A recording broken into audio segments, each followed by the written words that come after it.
What's going on, y'all?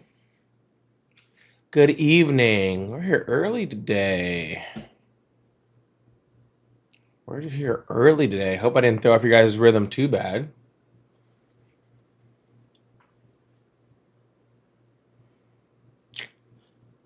Corey Feisty, what's going on? Merkin. Merkin? Is that Merkin?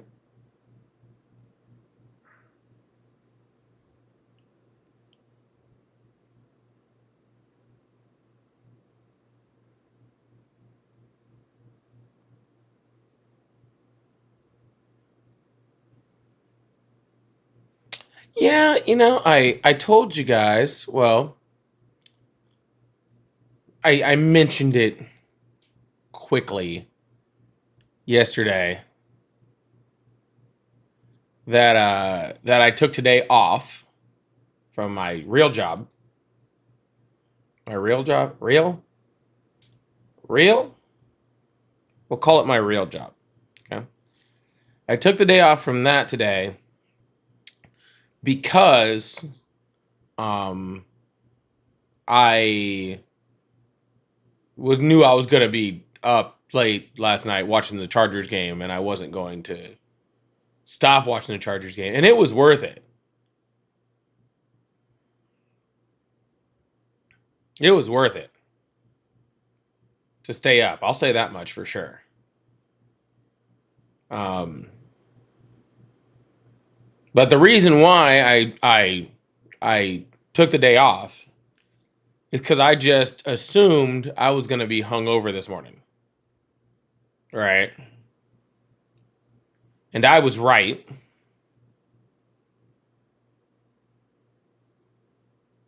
All right, I was 100% right. I felt like shit this morning. Uh, so I I was glad I took the day off. Rosa, yeah, I'm gonna start up Twitch. I'm gonna just start up Twitch a little late today, but I will be starting it up just in a maybe 10 minutes or so. I'll be starting it up. But yeah, so I woke up hungover as shit this morning and very happy that I did not have to go into work. Um, but then luckily I was able to get some food in me, chill out for a bit, then took a nap. And the nap was great cuz now I feel fine, right? I just need to sleep it off cuz I slept so bad last night. But I'm afraid it's short-lived. So, I want to get on live early today. That's number one reason why I'm on live today. No, Whiskey, it's up, buddy.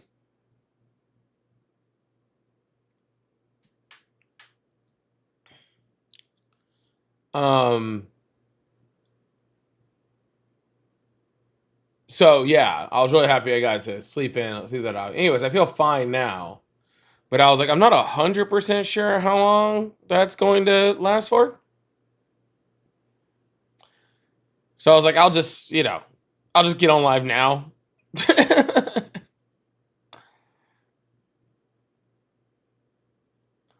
So I just figured I'd get on live now. Yeah, Rosa, I recognized you. I knew who you were. There's only like 4 people that come to my Twitch. Okay, I know all 4 of you.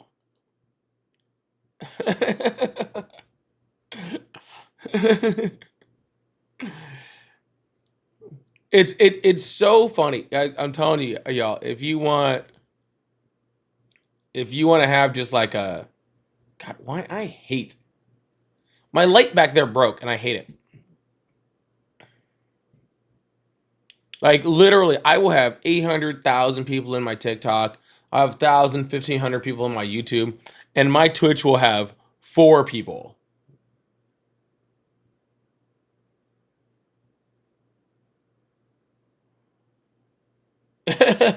Like straight up, it's hilarious. Okay. Second reason why is because some people requested that I do some super fan sub. I guess their subs are now super fans, right? That I do some super fan slash member time today or soon. I figured out it's a day. Um, so yeah, I planned on doing that today also.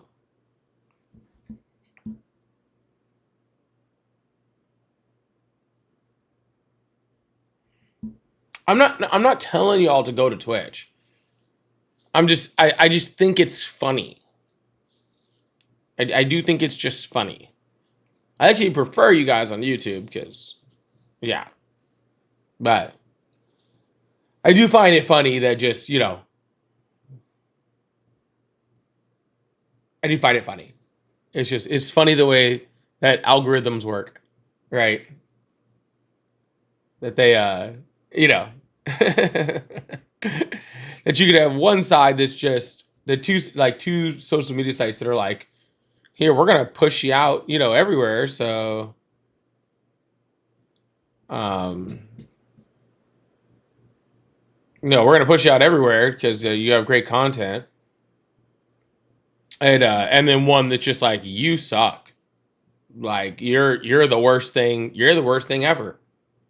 I don't know why you are even turning on your computer. You're the worst streamer in existence, right? it just it does make me laugh. Now this blank wall back here is driving me crazy. The light that was on there broke, and so now I need to. I'm remodeling back there. So just while I'm remodeling, it's annoying. But yeah, seriously, like two of them are like you're amazing, and one's like you're some 12-year-old playing Roblox is gonna get more more people watching than you. I don't get it. I feel like I should call someone. You know what I'm saying? Like there should be a number that I can call. Like you guys realize what's going on? Like do you guys understand? Like I'm not saying like I'm like some huge massive person. I'm not. Right? Like I'm not saying that I am. It just is crazy. All right. It's just crazy. Twitch is more in real life and gamer centric, I think. No, no, no. I know political creators on Twitch that are doing significantly better than me.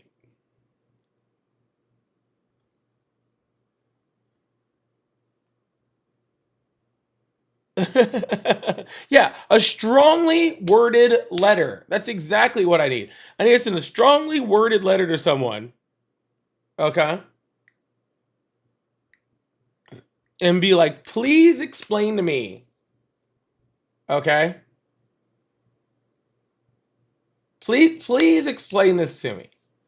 I've already stopped it once. I've already stopped it once. I just quit going there. And I gave it another shot.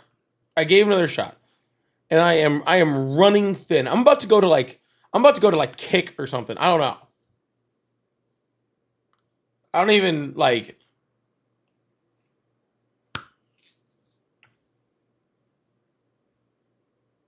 I've never even been on that place.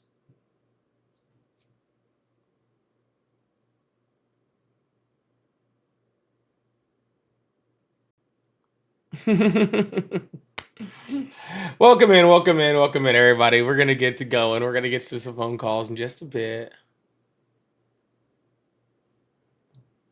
We're gonna get things going. I'm just bitching. All right, that's all that's going on this morning. I'm just bitching.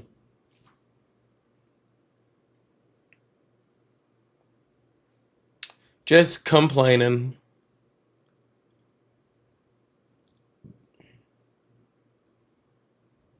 All right, just complaining.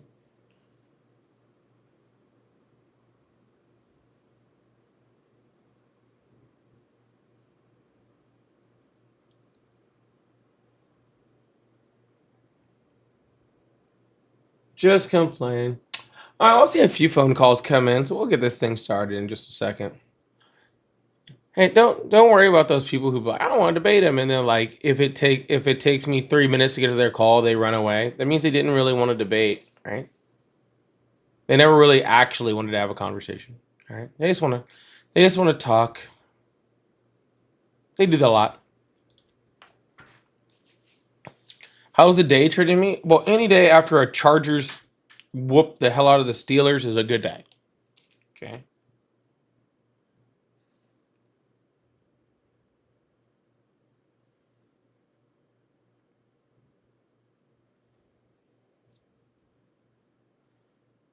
Straight up.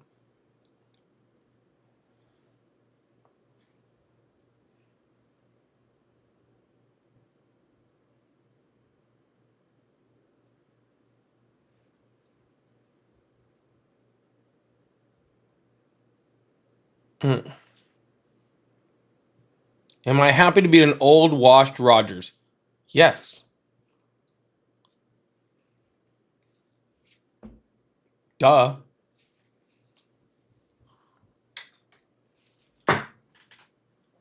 Ugh. Yeah, I'm super happy to beat an old washed Rodgers. I didn't hire Rodgers. Okay. Like that's somehow my problem that the Steelers decided to hire an old washed quarterback. Not my issue. Hey Shay, how are you? Who else? I think I saw Ogden in there. Hey Ogden, how are you today? Raging Butterflies in there. Did he? Hee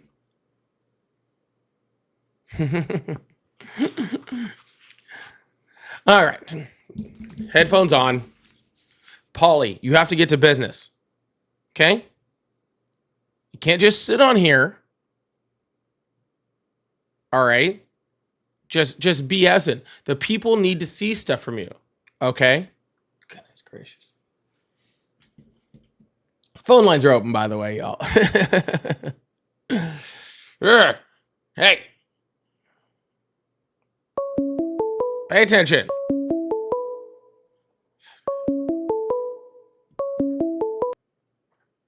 Hello, how are you?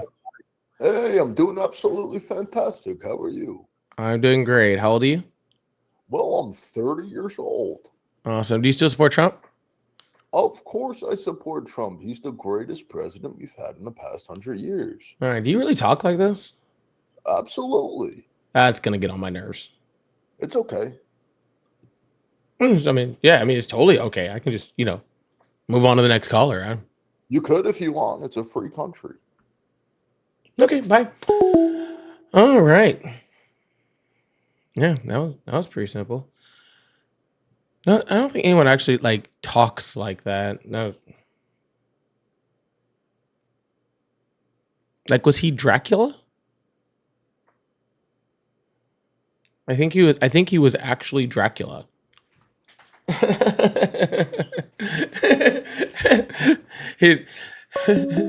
I want to suck your blood. No. Oh. Hello, how are you? Hello? Hi, how old are you? 19. Awesome. What year were you born?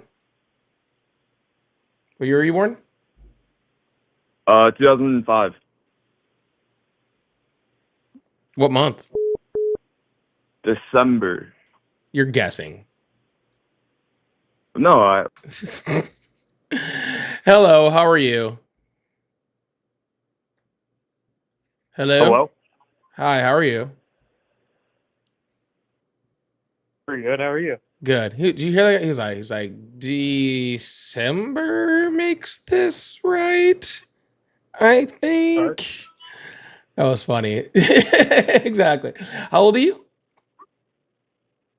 Me? Yeah. I'm 24. Awesome. Do you still support Trump? That's kind of a hard question to, bring into a concept I used to. This isn't difficult at all. Actually, it's probably like, after how old are you? Probably the easiest question I ask on this live. Like it's how old are you, which should be the easiest. The last guest struggled with that quite a bit. All right, he wasn't quite sure. You nailed that one, so I'll give you credit. Okay, you hit that one right on the head. All right, so it was how old are you, which is the easiest. Second easiest question is, do you still support Trump? I mean, literally, because that's what this live is about, right? Yeah. Yeah. So why are you having such a hard time answering that question? Not necessarily a hard time. I voted for him last year. It's just as of late, some things are getting a little difficult for people who are lower income, as myself and my family. You mean exactly what Donald Trump like ran on and told you he was going to do, he's doing. And exactly what he kind of did in his first term, he's doing.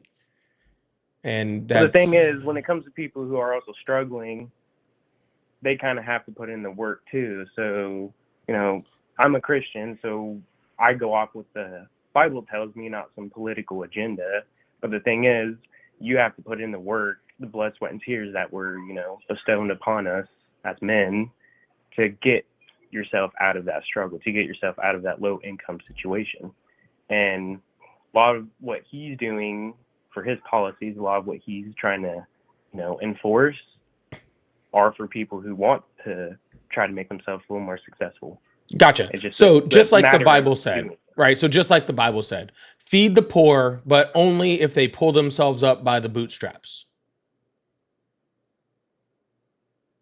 I mean, in the Old Testament, it would say that, yeah. In the Newer Testament, it talks about even helping the orphans and widows. Well, in the Old Testament, it teaches you how to beat your slave and also that you shouldn't eat shrimp or cut your hair. Well, the Old Testament is the Old Covenant. When Jesus Christ came, he created a new covenant. He created the fulfillment of the Old Testament. We Okay. don't want to have to rely off the old commandments and the old ways of the teachings of Moses. Well, first of all, not true. That is not what Jesus said in the New Testament at all. But second of all, okay, you're the one who brought up the Old Testament, not me. Okay, so if you're saying that you don't subscribe to that covenant, right, and you're talking about the New Testament covenant, all right, then therefore the Bible tells you to feed people. Jesus fed people. Jesus didn't ask people to go work for their food. Jesus actually specifically told them to sell all their belongings and follow him, and he would take care of them. Like that's like the ultimate socialist like thing, right? For literally Jesus say, stop working, sell all of your belongings, all of your possessions, follow me, and I'll make sure that you are fed. I'll make sure that you're clothed. I'll make sure that you're housed. He said that, right? So, Yeah, he also said so about the fulfillment part too, because he was fulfilling the old laws, the Old Testaments, and he even no, added sir. Again, it doesn't say that, but that's not the point of this conversation. Okay, and if He you did just say that, actually, yeah, in the yeah, verse. if you just read There's the plenty of next verses that verse, talk about it. yeah, if you actually just read the next verse in Matthew 17 where it says that, okay, it actually specifically says, I did not come to demolish the law, and that every single word of the law should last until the heavens and earth are gone. Yeah, Okay? he was specifying that the old law is not gone, but he's adding and fulfilling the new commandments that he spoke about. to his Every disciples. word of the old law shall last until the heavens and earth are gone. Okay? Therefore, when the old law teaches you how to beat your slave, that lasts until the end of time. When the Bible says that women should be silent in church, that lasts until the end of time. When the Bible says you should not eat seafood or pork, that should last until the end of time. End of But the time. thing is, when you start reading into the Old Testament and you read what Paul spoke about, he doesn't say that because when the Holy Spirit was Sir, left, why are after you trying to Jesus was sir? I need you to stay on topic. Okay? I am. You're trying to switch to whether your religion is real. Okay? I don't care. Okay? Well, that's a little rude in a sense. I'm sorry. You want me to be a little bit more rude? Your religion is fake, and I do not give a shit to talk about it right now. Okay? What I am talking about, sir, you can look about sir, all the sir, archaeological listen. findings and historical context. that's true your about it. Bible does not tell you It's to not follow my someone. Bible, it's just Sure, what the- Jesus's Bible, Jesus spoke whoever's about. Bible, I don't give a shit, does not tell you to support somebody, okay, to make sure that the poor people are fed only when they get their ass to work.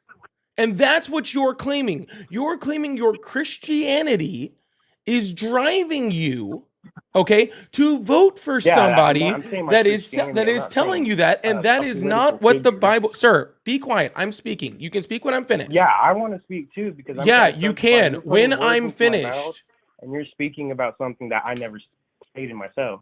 sir. I said, Sir. Let me I give you. rely more on my faith All right, than no, I be do quiet. a person. Shh. I'm gonna give you a recap of this conversation, okay? And then we can hopefully move Yeah, forward. and I was telling you that I believe. Sir, I'm not asking you to speak. I am teachings of telling Christ you, are more than I'm sir. gonna believe the president. Hey, I'm gonna give you a When recap of someone's this conversation. calling on your live, you should let them speak. I would not love just to let keep you speak, interrupting. sir, but the problem is that you want to speak about everything that we're not talking about. And I'm trying to get this conversation back on target, but I need you to listen, okay? Remember in Sunday school where they told you you have 2 ears and one I mouth didn't go for a to reason? Sunday school. You didn't go to Sunday school? You should have. Would have Yeah. taught you to probably be a better listener and Christian. Okay? Now, Well, I wouldn't even categorize myself as a Christian in the first place. okay, I'm just I a follower don't of Christ. I'm not in a care. religious That is literally what the word Christian means. Is follower of sect. Christ. I'm not in a religious sect. I'm not a Christian. Sir, the word Christian means follower of Christ. It's literally what the word It means. means the teachings and the followings of Christ. It means follower of Christ. It's the definition of the word. Okay? So let me give you a recap of this conversation. Okay? We started out this conversation. I asked, why do you still support Trump? You said that you did support Trump and you voted for him.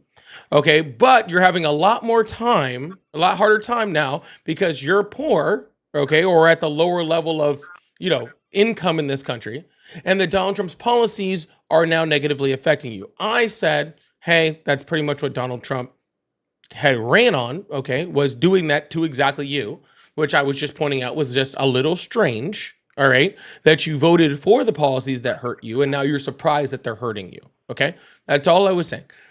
Then It's you not said, something hold not on, nope, not surprised. done with I the kind of recap already yet, knew sir. that. Not done with the recap yet, sir. I will gladly let you know when I'm done with the recap. Okay?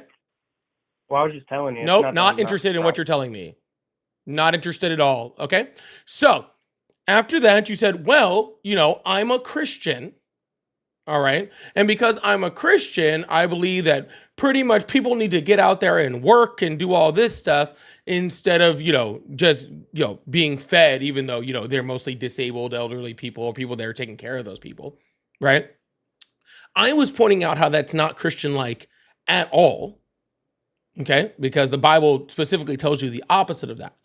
Then you wanted to get in talking about, I think the last thing you said about Christianity was Paul talking in the Old Testament, which doesn't exist.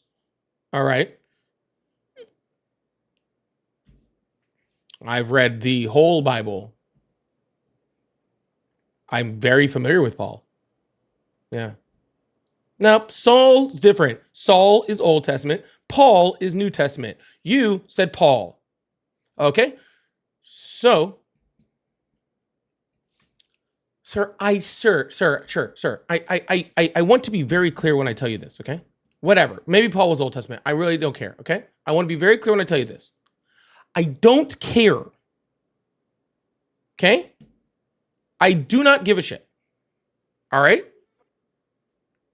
We clear on that? Paul, Well, Saul, you may not care, freaking but that's flying something spaghetti I would monster. like- I don't I'd care. like to talk Why about are this you now. voting for policies that are against your own religion and against your own benefit? That's what I want to know. Not all of them are, and I never said that about all of them. We're talking about the ones that are hurting poor people. Yeah, I just said not all of them are hurting poor people. Which ones aren't? Sorry? Which ones aren't? Aren't? Yes. Which of Donald Trump's policies are primarily helping poor people? Job opportunities, way more job opportunities than there ever used to be. Incorrect. Actually, jobs are at a 4-year low. We had the first job loss Then how numbers. was I able to get a job in the data center? What's the I other thing? do not know, nor do I care. Jobs across the United States are significantly down. Actually, July was the first time we had job loss numbers. And how come And my sir, friends sir, have been sir, working sir, sir. the job for years, finally got a This job is your in the last data center chance. as well. This is your last chance to act like an adult. I am trying to act like No, you're not. Every single time I say talking about 4 words, you start talking. No, actually, I was trying to tell Sir, you. sir, something, sir, and you sir, keep sir, cutting me sir, off. sir, sir. And you Last keep saying chance. sir. Okay? Because I'm trying to treat you with the respect All that right, you're well, not you have a treating good me. rest of your day, 'cause you're clearly not being respectful to me. Oh, yes. Why don't you whine and cry and run away now, too? That would show that you did a Sure, great job. I can whine and cry. You're muted now. No one can hear you, sir. Literally, no one can hear you now. Okay, sir. What I was trying to say is that the unemployment rate is now at 4.3%, which is the highest that it's been in 4 years. Okay. And that jobs are not doing well. And we just lost 100,000 jobs last month.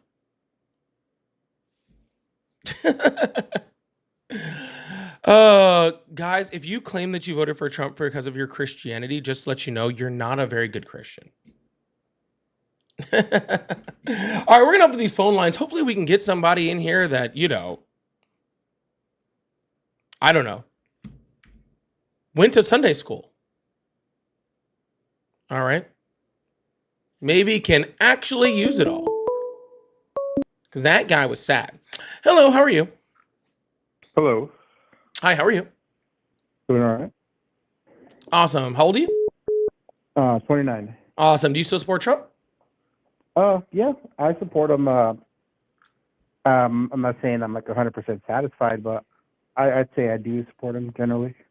Awesome. So you just generally support, you know, fascism and you know, stuff like that. Nope. I don't think what Trump's doing is fascism. I wouldn't say that. How is it not fascism? I mean, we're in reality. I mean, it fits every qualification of fascism.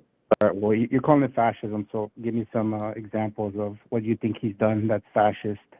Yeah, make America great just in itself is fascist, to be completely honest with you. All right, But, yeah, that's not an example. Can I get an sure, example of his what he's done? freaking immigration policies where he literally quoted Hitler. What are you talking about? Where he's talking about? Sorry, my dog's barking. Let me go to the other room.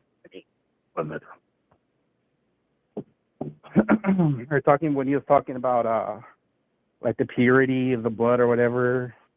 That line, is that the quote you're talking about? Yeah, that would definitely be the quote I'm talking about. Not what it said, but close enough. I get the idea that you know what I'm talking about. I didn't. Well, I'm not quoting him like directly. It was just why do you think his immigration policy is fascist? Enforce the law Because that's one of the deport 14 people pillars who are of illegally fascism here? is scapegoating. So trying to deport people as fascists out of your country? No, Who are not illegally just here? deporting people, sir. Donald Trump isn't just deporting people. If Donald else Trump is he was doing just to deporting illegal? people, sir, every president has deported people. Well, what's he doing that's fascist then? That Well, first, sir, again, quoted Hitler when talking about immigrants. That's called scapegoating. Okay, so when you start quoting Mein Kampf, it's a really bad, you know, bad shot down the lane of not being fascist. Okay, but he's also deporting people with no due process. He's sending people to prison for crimes that they have not been proven that they've actually been committed. He's sending people off to be tortured. Right? He's creating his own version of pretty much, you know, early concentration camps in places like Alligator Alcatraz and other situations like that. yeah, I understand that. Yeah, but what is due process to you for someone who's illegal in the country? What do you? So we're switching away from his fascism and on to immigration. Well, because that was the main point of that you're calling. That's the main. No, you just reason said give he's me an fascist, 'cause his example. Immigration policy. And No, I actually said he asking- fits all 14 tenets of fascism. You just said to give an example of one of the tenets. But yeah, and then we're going more in depth on that example. Sure, let's do it then. What's your problem? Because What's you your brought issue? up that. Well, you're saying that Gizmo. Shut up, boy. Sorry about my dog. He's being crazy. But yeah, you're saying that like the one of the problems with his immigration policy is that he's not giving illegals due process. So I was wondering to know what you think the due process for an illegal is.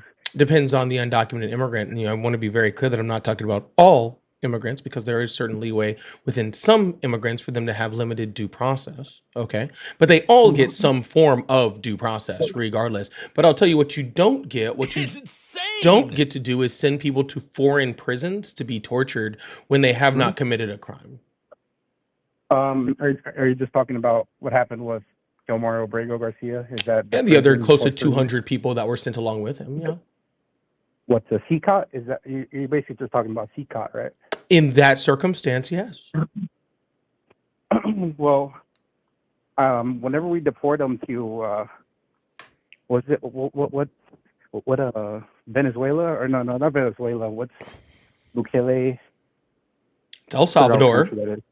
Oh yeah, El Salvador. We're just sending them to El Salvador, and that's their people. They can do with them as they will. And I'm pretty sure we sent them away because they were gangsters or part of gangs, and Well, there's first, kind of like a zero tolerance policy in El Salvador. yeah, sir. First of all, they weren't El Salvadorian. The majority of the people that were sent were Venezuelan. Okay. Second of all, being in a gang, I don't know if you realize it or not, being in a gang is actually not a crime. Did you know that? Well, I'm not saying it here, but in El Salvador, if you're El Well, Salvador, hold on, sir. in El Salvador, and you're Yeah, but they weren't El Salvadorian. But you do realize that being in a gang is not a crime, correct? isn't it like kind of a crime though, like the RICO charge and stuff, or like RICO, you can catch RICO charges for being part of a gang?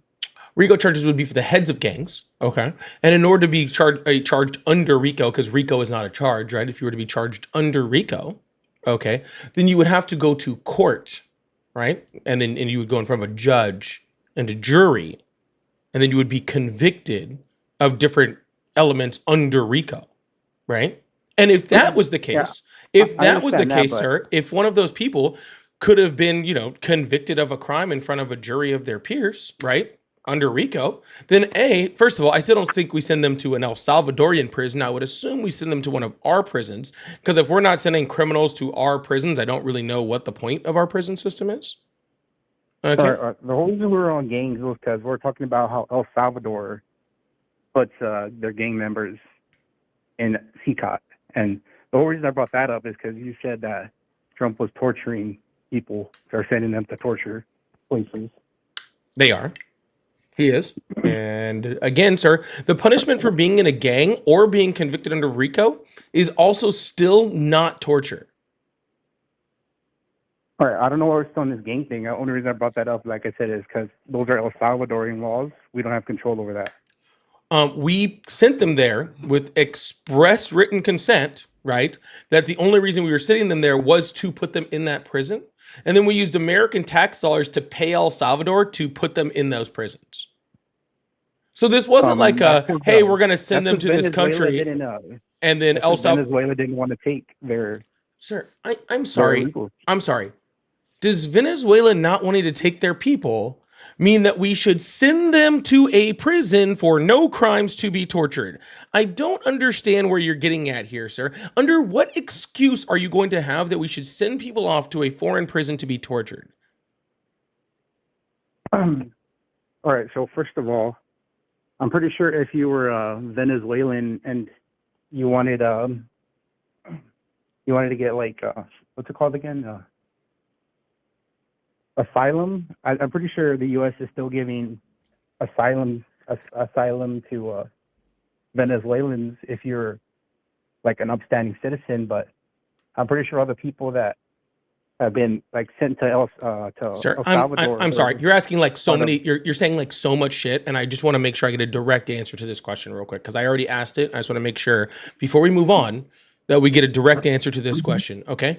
Under what circumstances should we be sending people who have committed no crime to prison to be tortured? That was the question. Well, I think that's a mischaracterization, so that's why I'm trying to clear it up. But it's not a mischaracterization. That's exactly what has happened, and it's not to me. It's according to Trump and to Kristi Noem, and freaking Bukele, who said this exact thing in a press conference that it was happening. Okay, so this is not a mischaracterization.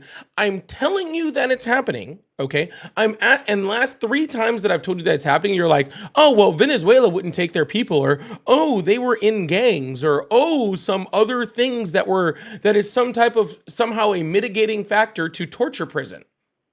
Okay, because you weren't even denying that it was happening until just currently. You were just giving all the excuses on why it's okay for it to be happening. CCOT is a brutal prison, but that's El Salvador's. That's their thing. Like we don't have any control of what El Salvador does to gang members in their country. So again, I'm not sure not gang members. again, not El Salvadorian. And again, yes, we do, because we paid them to do it. We have paid them to hold people from Venezuela because Venezuela didn't No, want to take we, any of their gang in members. CCOT. I know CCOT. Sir, But we Venezuela paid didn't them. want to take any of Sir, their illegals. we so paid El other Salvador. countries to take them. Sir, we paid El Salvador to put Venezuelans in CCOT. Yes, Venezuelan gang members who part of. Nope, not Venezuela. No, sir. Again, being in a gang is not a crime. Okay, I don't know why we're rehashing this. Okay, sir, Can sir, I make a point real quick? to no, clear this you up? can't, because you're trying to avoid what I'm trying to ask you, and it's ridiculous. Okay, if someone committed a crime in the United States, then we should convict them of that crime in a U.S. court and then send them to prison. Okay, under what circumstance should we send someone who has committed no crime to prison? All right. This is where I think we can clear it up, because Trump designated certain Venezuelan gangs as terrorist organizations. Do you think that was legit, or are they terrorist organizations? Doesn't even have the Mhm. ability to do that, sir. Under what circumstance do we send people that committed no crime to prison? If they're terrorists, like Trump designated them No, as, being we a send them out. terrorist would be a crime that we can Yes. convict someone of. Yes. Okay, And and then I we're agree, sending sir. them out. Again, if we convict someone of committing a crime, that's different, right? But if we don't convict someone of a crime, then that means that the government right now could come find you in your home, say that you did a crime, give you no due process, and send you to prison. Do you think that's okay? No, because I'm an American citizen, and What I does have, you being an American citizen right. have to do with it? I have a right to a jury of my peers. So do they. They don't have the same rights. Whenever They you're don't an have illegal all of the immigrant. same rights, but they have that Yes, they same do. right under the Constitution. Yeah, No, they under, have rights to due process of getting a hearing in an immigration court, and that's not a nope, that's a not hearing of- true at all, sir. That is not even close to true. All right, Actually, that- specifically under the Constitution, okay, you are afforded a trial by jury, okay, if you're in the jurisdiction thereof of the United States. It does not claim under that you're being a U.S. citizen. It just says, okay, that if you're in the borders of the United States, okay, you fall under the same due process laws, whether you're an American citizen or not.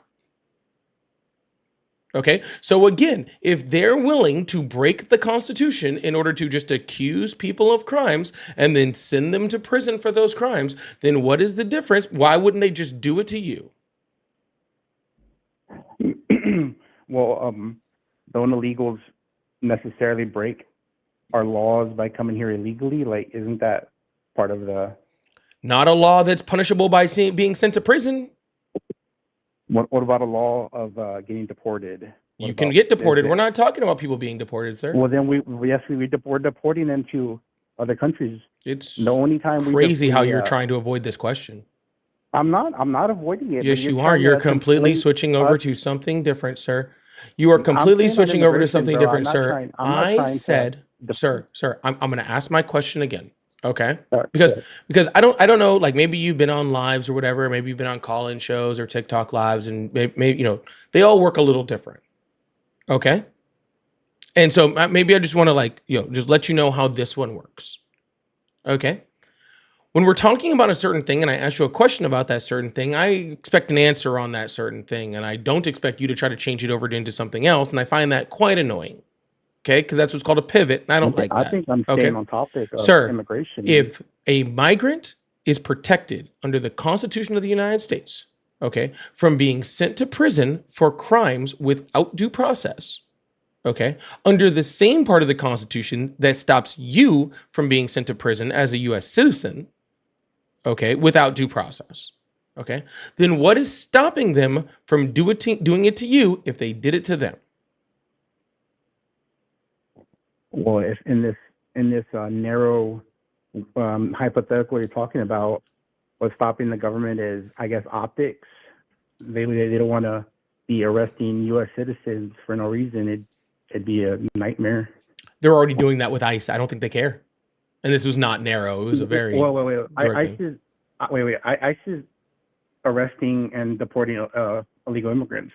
and not- some not American citizens. citizens too. Yeah, but regardless of What any of that, American sir, citizens have been sir, deported. the point of that okay, is that nothing is stopping that. Okay, nothing is stopping the U.S. government from doing that. All right, if Of they course, if it's they it's the most powerful organization in the world. Of course, they can do things. They have the capacity to do things, but I'm asking for details. Like right now, I just asked what U.S. citizens have been deported, and you just I believe there's been over things off. 170 U.S. citizens who have been deported. But regardless of that, Thank before we you. pivot over to that, sir, which I can gladly bring up stuff on, I want to be very I'm clear. not pivoted, brother. I'm staying on topic. Okay, well, I'm glad that you preferred- think that, and I'm totally okay with pivoting to that. Just give me 1 second, okay? Not pivoted, brother. Yeah, perfect. All right, just give me 1 second, okay? The idea that you are now defending human beings being sent to torture prisons Here comes a moral Okay. argument. is, yeah, it's a moral argument. Well, Yeah. Oh, well, no, sir. Just because you say it's a moral argument doesn't stop my argument. It's fucking sad. Okay. The fact that I you're know it's sad. defending, I know yeah, it's it's sad, very, but it very has to sad be that you done. are defending people being tortured. Okay. And defending their lack of due I'm not process, defending that the you are people making being claims, tortured. okay, that you are making claims about these people that have not been substantiated in any way, shape, or form. So not only is this wrong morally, it's wrong legally, right? I believe wrong ethically. Okay. It's wrong on every single point. And I just don't understand how you could possibly support a president in doing that. You know, even if you did just like Donald Trump for whatever, dumb reason that you could think of to write him, you would think that you would have like enough like courage as like, just a human adult person, right? To be like, hey, I still don't like the torturing people thing. Okay. But I guess that takes, at having, things like empathy and, Republicans don't like that. But anyways, you wanted to pivot. So what were you talking about? What was that? Sorry. You were trying to pivot. What were you trying to pivot to? I know you're trying to say I'm pivoting, but I really am not. I'm staying on immigration. But I am empathetic to the illegal immigrants. I understand why they would want to be here, why they want better jobs, why they want to come here, but I think they should do it the right way. Yeah, sir, I have 'Cause, no problem with that. Okay. You see, this is the thing that for some reason, I don't know how the right has somehow turned this argument. It's crazy, right? Like, truthfully, like, I don't know how the Republican Party has managed, okay, and their media, whatever, has managed to just lie so fucking much, and people just believe it, and they literally have the internet. It's crazy. All right. Like, because we are advocating for the humane treatment of human beings, people are like, oh, Democrats don't want anybody deported. No, that's stupid.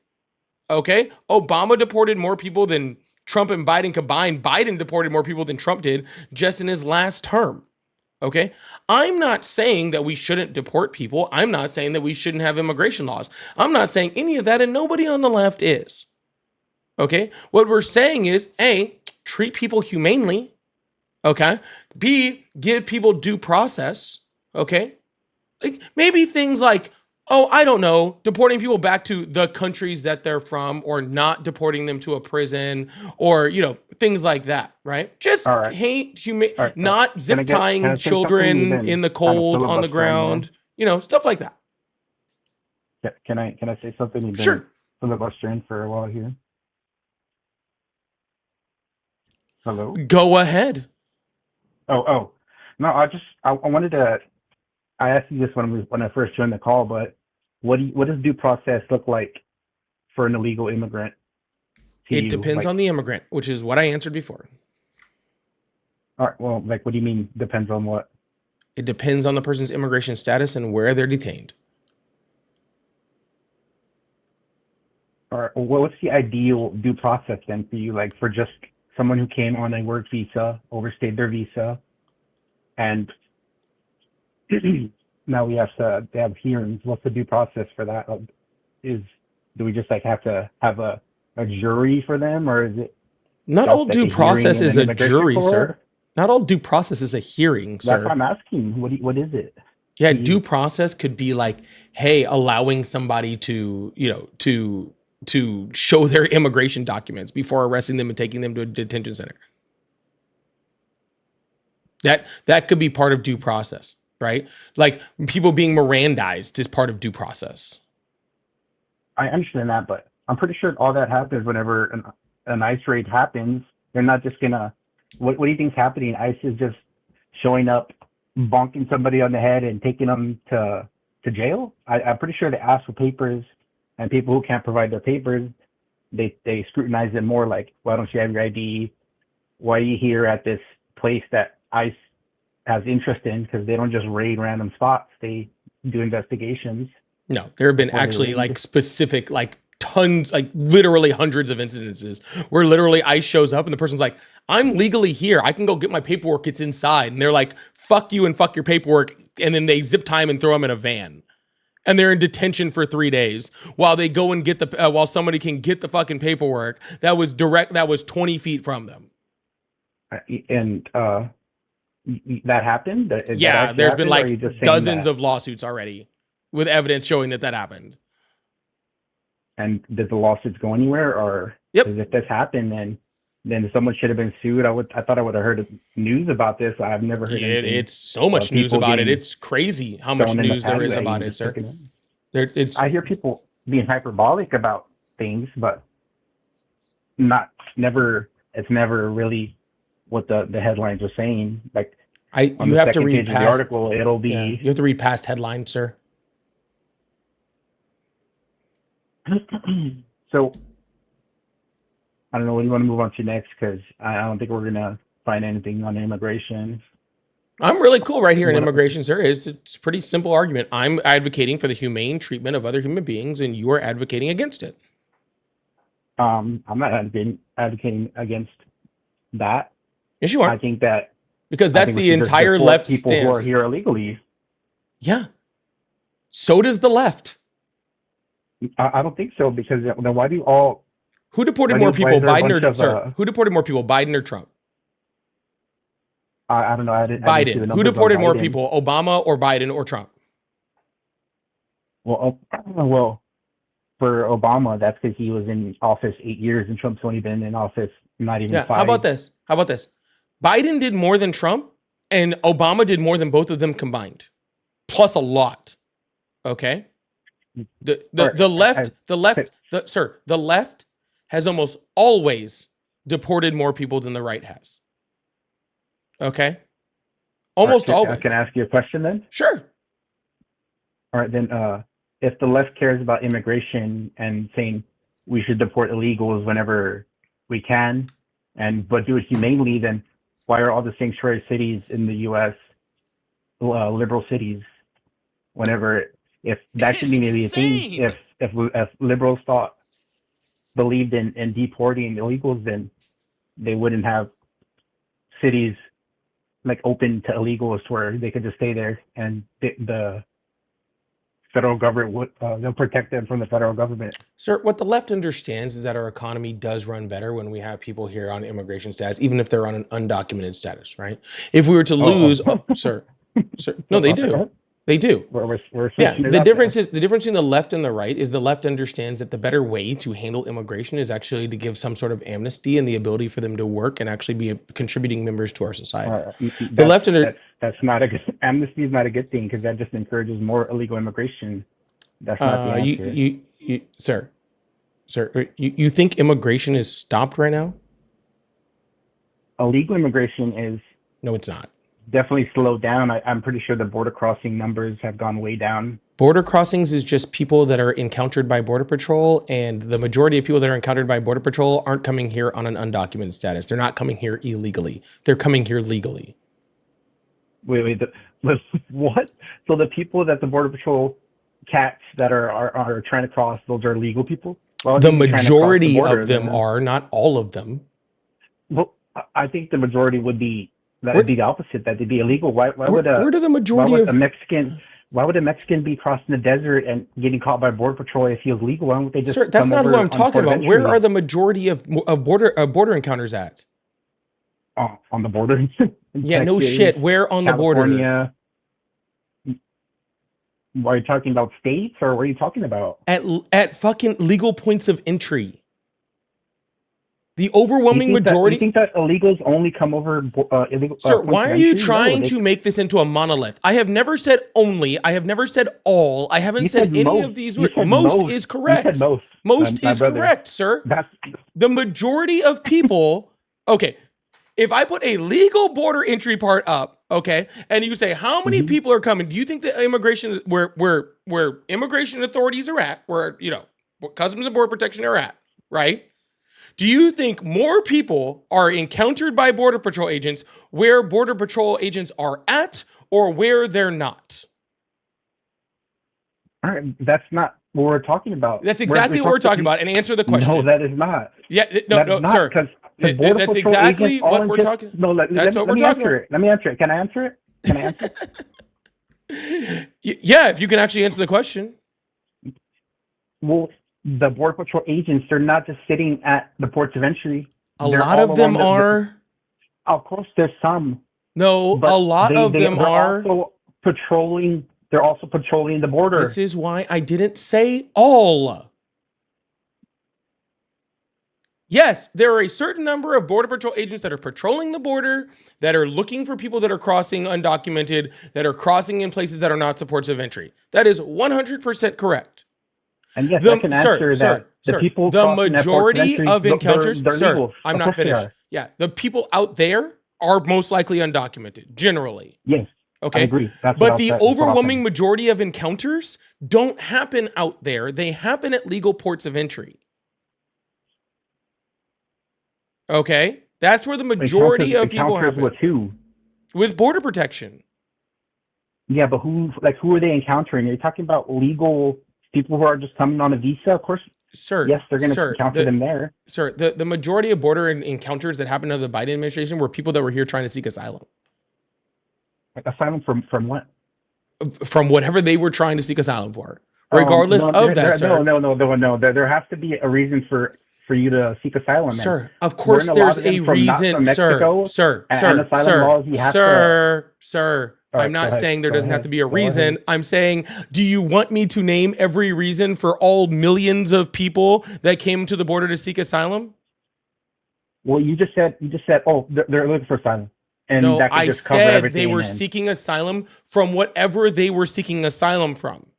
Okay, I don't know every single instance of every single one of the millions of people who tried to seek asylum. Okay, what I'm saying is, is the majority of people that were encountered by Border Patrol, those border encounters under the Biden administration, were people attempting to seek asylum.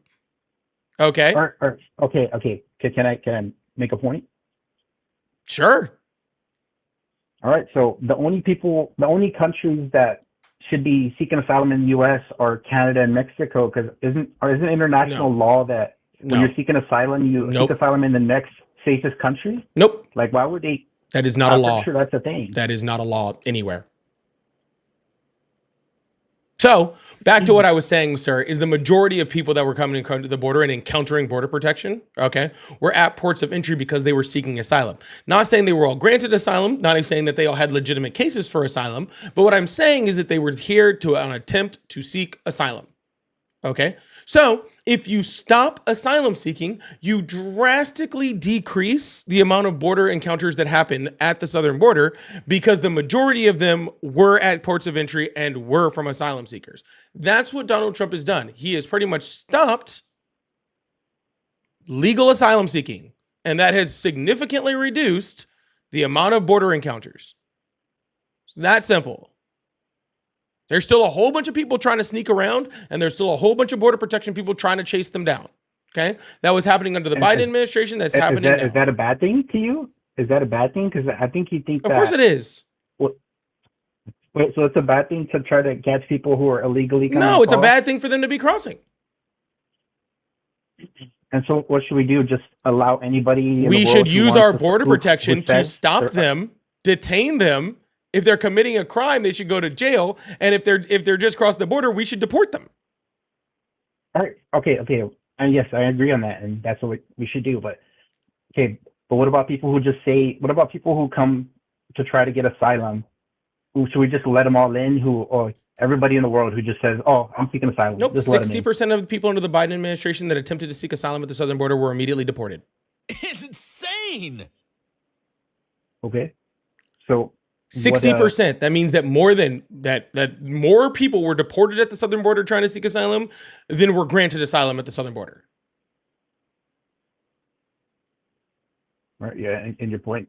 You're saying, should we just let anybody in that seeks asylum? No, we should not. And no, we've never done that. Okay. What Biden actually tried to do, okay, was actually shore up the asylum law to actually make it more difficult to gain entry under asylum law. Again, the Republicans blocked him. Okay, then why did Biden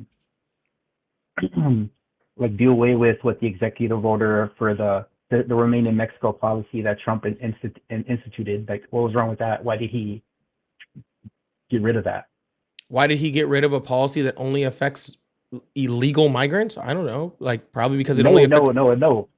That policy was for when people come to the border saying they want to seek asylum. Mhm. That yes, we give them a date, but you stay in Mexico and until. No, I'm aware of what until we I'm decide. aware of what the Remain in Mexico policy is, sir. And I don't see how it's possible. What is asylum for, sir? Well, of course, everyone knows that when you read asylum is for people who are in danger. Okay, perfect. People that are in danger. So if Shelter? you're in danger, okay, if you're in danger and we tell you, hey, while we process your claim for the next 5 years, you stay exactly where you're at in danger, then what's the point of asylum? So all the asylum seekers, there were Mexicans? Is that what you're saying? In Mexico, what were they afraid of? What were they seeking asylum from? Sir, I don't know every individual case of asylum. Can you answer my question? Well, What is, we sir, were talking about- sir, what is the point if someone is in danger of telling them to stay in the danger for the next 5 years while we decide whether you get asylum or not? Yeah, that's what I'm trying to say. What's dangerous in Mexico that they're afraid of, that they can't just stay put there? And I'm not sure Sir, even the that five-year would number from. require an individual case analysis on every single asylum case in the United States, okay? And since I neither have that information on hand, okay, nor do I have any will to find it right now, because we would be here for the next, I don't know, 6 years while we address every single asylum case that has ever happened in the United States, okay? Where they're from, what their specific case is, what the evidence of that case was, and then we would probably have to hire a whole bunch of lawyers in here because it's going to be in a bunch of jargon that I don't understand. Okay, and if I don't understand it, I know you don't. Okay. All right. So This is instead one of the trying weeds. to Let's make just an get off argument this on topic that, then. no, sir, leaving people in the danger that they were in, okay, which is the reason why they were seeking asylum, is again inhumane. Okay, having someone that is in danger, we have evidence and proof that they are in danger, because that's actually what the Remain in Mexico policy, the overturning it actually allowed people to do, is actually be able to prove that they were in that danger, right? So we had people that were proven in danger, and then we just leave them in that spot for the next 3 years, 5 years, 7 years, 8 years, while we figure out whether they have an asylum case or not, is inhumane. Do you not agree? I agree with leaving somebody in a dangerous situation is inhumane. Like, I'll give you an example, since you don't want to give any examples of our hypotheticals. Say there's a Mexican who's informing on the cartel, and they want asylum in the U.S. because the cartel's hunting them down in Mexico. I'd be like, yeah, we should probably grant him asylum immediately. Yeah, and But under I would Remain not in agree Mexico with somebody- policy, they would not be granted asylum immediately. They would be left in Mexico. Yes, and that's what I'm asking. What the danger is? That's And the I danger. agree with that one. I agree with that one. Yes, we should probably get that one to a judge right away and just get them across the border. I But agree, I don't sir. think most of them are like that. I think most of them are people Well, sir, then making it's a really, excuses. really good thing that you're not an asylum judge. Oh, I'm not a judge. Why is that? Because I can't. Because each What of is- these cases come in in front of an asylum judge, like an immigration judge, right? And that judge gets to decide on an individual basis whether or not that person has a valid asylum claim, right? So you don't know what most of those people were escaping at all. All right. So how about you don't jump to conclusions on what those people were escaping and just say we can agree that it's inhumane to leave people in dangerous situations. Sound good? Yeah, if they're All right. truly in danger, of course. Yep, exactly. If they're truly in danger, which is why, again, the majority of people that sought asylum did not have evidence of that danger and were immediately deported.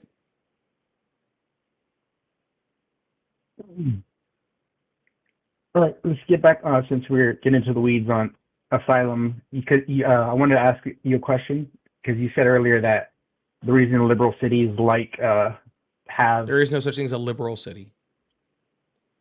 most cities. What do you mean? There I'm is talking no about such blue thing as a cities. I'm liberal. talking There's no blue such thing cities. as a liberal city. All right, let me rephrase the question since you don't like the way I put it. Okay, let me ask you a question. I'll put it this way: a year ago, were we a liberal country? A year ago, you're talking about when Biden was. Yeah, were we a liberal country? I'd say we were. But we had at a that leader point- that at was a that liberal, point- so therefore we must be a liberal country, right? No, because at that point in Biden's presidency, he had really bad. Doesn't approval matter. ratings, so If I'd he's say the most of them president, liked- if he's the president, then we're in a liberal city. All right, so what point are you trying to make? Sir, all you're just saying is that there's cities that have mayors that are Democrats. That doesn't make the city liberal. That just means that the city had No, voted no. in a freaking liberal Yes. person. That's Yes. it. All right. Okay. Let me rephrase it so you won't have any problems with it. In cities where Democrats have control and institute policies, We're voted in by like- their people.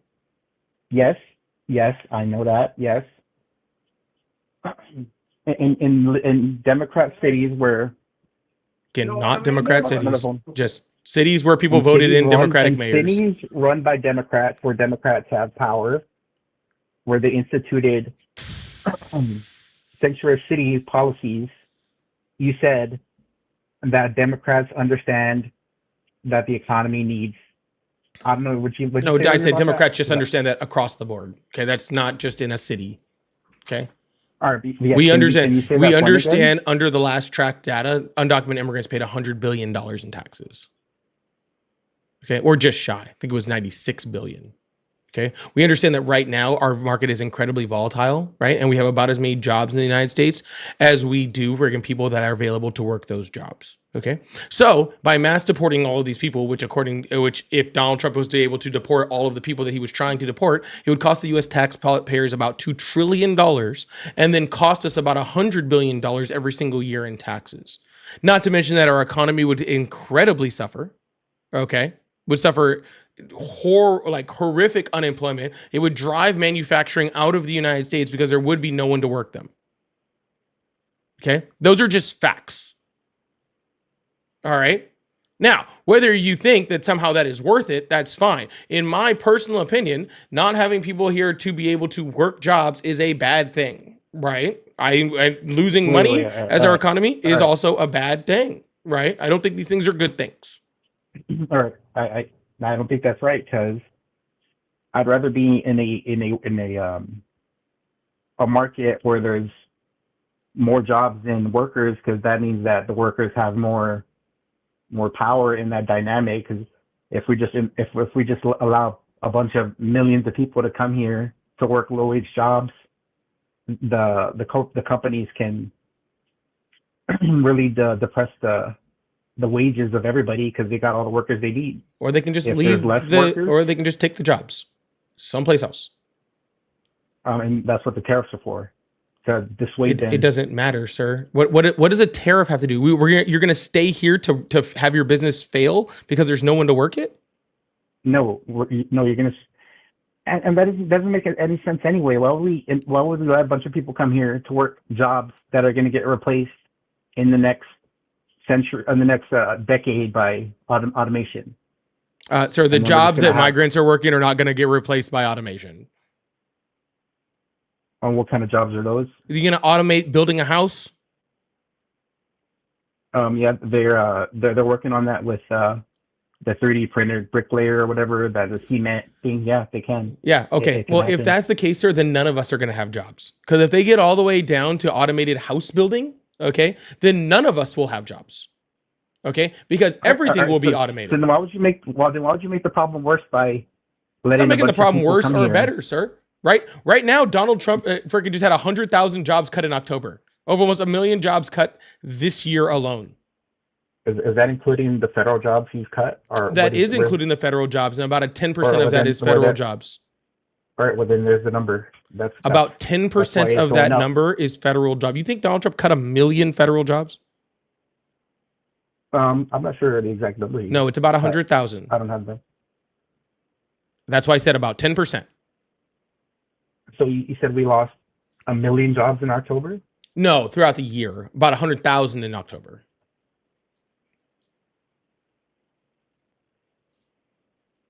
All right. So what's your point, or what are you trying to say? Or Sir, if your idea is that AI is taking over all the jobs, first of all, that's also Donald I Trump's didn't fault. say I didn't say AI. I said automation and Sorry. If automation is taking all of the jobs, then AI is a huge part of the new automation system, right? Then if that's the case, then it doesn't matter what any of us do because there won't be any fucking jobs, period, for anyone ever. Okay? No Okay, one will yes. work. No one will work. Okay? And we'll all just, well, I guess we'll all starve to death because no one will have SNAP benefits or unemployment or Medicare or Medicaid or any type of social safety net, and there'll be no jobs. I guess we're just gonna automate, just everything ever. all right. So then why would we just let a bunch of people in who are also Nobody's gonna be- letting a bunch of people in, sir. Unless you're talking about Well, asylum you're the one- seekers, you're- okay? No. You're the one who said that we need that the economy. Democrats understand that across the board the economy needs more workers. It doesn't mean let everyone in. It means to let some people in. It has to. No, if sir. that's It what you're means the saying. people that are already here, you leave them here. What, like amnesty? Is that I already went I over? mean, that and Reagan said did it. that- Why not? That ensured that. Yes, I'm not a person who thinks that Reagan is this like God figure. I'm not a typical right winger. I don't like a lot of Reagan's policies. Sure. If people have been here for a long time, they've committed no crimes, and they've been valuable members of society, then I want them to continue being valued members of society. I do not think deporting them benefits us or the United States. That's like a case where we'd have to go individually by that, but just blanket. Of amnesty, course, we go that just individually by encourages- this, sir. We go through everything individually. Yeah, but then okay, so there's like how many millions of people here that are illegal? Like over 20 million. Zero, So because we'd have people to can't be individually illegal. go- And no, it's closer to 14. I heard a 20 million number, but all right. So let's say 14. I'll take your number. So every individual person, we have to set up a court date or a hearing. You know how expensive that is? Less expensive than deporting them. Or what if we get them to self-deport? Like I'm pretty sure a lot of them have Nope. done. Actually, there have been negligible amounts of self-deportations. Let me look that up because I'm pretty sure. You a can. decent amount. There's lots of studies on it, actually. But don't look at Kristi Noem because she's been debunked and fact-checked and lied the whole time. But anyways, I'm going to move on to the next caller so I can, I don't know, try to have a good conversation. But all right, I hope you have why don't you go look that up and see that the self-deportation is not working at all, okay?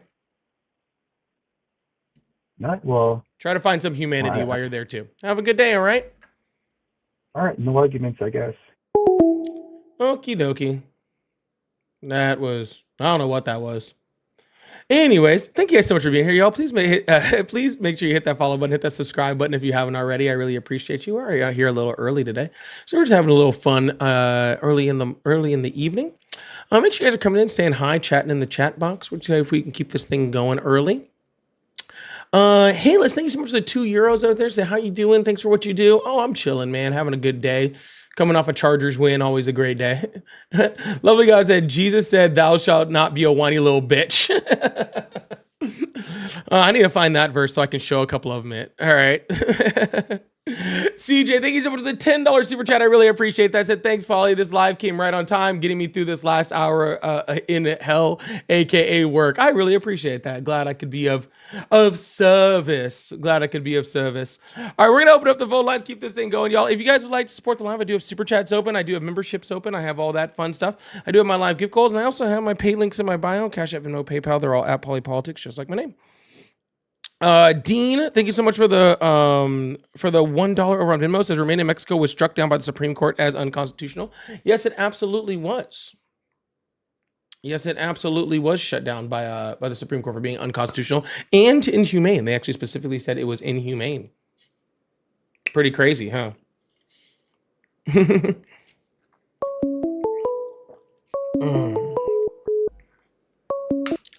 Hello, how are you? I'm good. How are you? I'm doing great. How old are you? I am 23. Awesome. Do you still support Trump? So I am more of a centrist. I It's insane. only really support Trump because he is the president of the United States. Well, that's very unpatriotic of you. Really? Yes. Because whether it was Biden or Obama, because that was truly the first president that I can truly remember, I supported them because they were the president of the United States. Mm-hmm. I try to stay, relatively neutral, unbiased, because I like to think of myself as a capitalist, but I do understand that there are major issues within the United States. I do think that Trump is not a great president by any means, but he still is the president. And if I may, I just want to circle back to the conversation you were having with the other listener that, quite frankly, Truly not I that agree with interested. you. Real quick, I want to put this in real quick. Okay, I want to read this for you. All right. Real fun thing. You know who Teddy Roosevelt is? I am. President. Pretty good one, right? I agree. All right, awesome. This is a quote from Teddy Roosevelt. May 7th, 1918. All right. The president is merely the most important among a large number of public servants. He should be supported or opposed exactly to the degree which is warranted by his good conduct or bad character, his efficiency or inefficiency in rendering loyal, able, and disinterested service to the nation as a whole. Therefore, it is absolutely necessary that there should be full liberty to tell the truth about his acts. And this means that it is exactly necessary to blame him when he does wrong and to praise him when he does right. Any other attitude in American citizens is both base and servile. To announce that there must be no criticism of the president, or that we are to stand by the president, right or wrong, is not only unpatriotic and servile, but is morally treasonable to the American public. Nothing but the truth should be spoken about him or anyone else, but it is even more important to tell the truth, pleasant or unpleasant, about him than anyone else. I'm very familiar with the quote because I am a pre-law student, and I was going to say, Awesome. I did just admit that I don't fully agree with Trump. I can sit here and say that he's not a great president by any means, but I can also go back to Obama, Biden, Bush, and say that all of them had major issues fundamentally that I feel like had a silver lining and a tipping point into destroying modern day America as we see today. Now, Sure. is Trump They all have doing issues. I don't disagree there. Okay. Every Absolutely. single president has had issues. All right. And I completely understand that. Okay. When we look at presidents though, okay, there are presidents that do more good than bad. There's presidents that do more bad than good. Right. And we need to be able to weigh that within a balance. Okay. Like Obama, for example, had I think very, very, very good domestic policy where his foreign policy was quite lacking. All right. Trump's first term was pretty insignificant, besides doing more of trickle-down economics and a destruction of the middle class and a mishandling of the pandemic were his major, points. Joe Biden had to recover us from the pandemic, right? And economically did very good in that recovery. And also did other things to help, move us away from Taiwanese chips and bring more manufacturing back to the United States, while also having an immigration problem and the lack of, of really being out in public and actually standing, forward in that type of things, right? Also, he had some foreign policy that I disagree with, all right? But when we come to Trump's policies in general, they are in the most part bad and not helpful for the United States. And I see very, very little good within that. So while I agree with you, but I also disagree. And this is why I very much, and I do want to say, I appreciate you giving me the opportunity to have this conversation with you. And I appreciate your platform and everything that you're doing. Now, I do want to say to the same flip of the coin, I have the very same issue that I do with MAGA as I do with this like very strong liberals. Because, for example, and I was having this conversation with somebody in your chat, and it was very respectful, and I was very appreciated for it. My family came here, and I'm first generation American. I believe that people that come here illegally, and I'm not talking about seeking asylum because there's a major difference between that. I believe that it is a fundamental discredit and a slap to the face of anybody that did it legally. You can ask my mother, who would claim that she is a large liberal, that she even finds it as a discredit and a slap to the face that somebody can just come across the border and, come and seek these rights that she had to fight 5 years for, and still to this day, and this is mostly because I'm North African, and I feel like my family has faced so much discrimination and racism even now, but we're sitting here and having these conversations, the left versus the right, about this immigration issue, when it fundamentally comes down to, one, stronger borders, which I don't think Trump is doing a great job of, but I do understand his point. And two, I disagree with the fundamental, the sanctuary cities where people, and again, not asylum seekers, but people that have crossed the border, that just come to work. And I do understand that there's economic booms that come from illegal immigration and people working. That's phenomenal. But then you have that margin of issue where people like my girlfriend or my friends, we can't find those simple everyday to do jobs. And I'm not blaming anyone, so please don't take this as and I bred somebody, white North African. No, not North white African, It's black North insane. African. I just care about my enunciation. Sir, you have your conversation with me. Don't have it with the chat, please. Sure, I apologize. Sorry about that.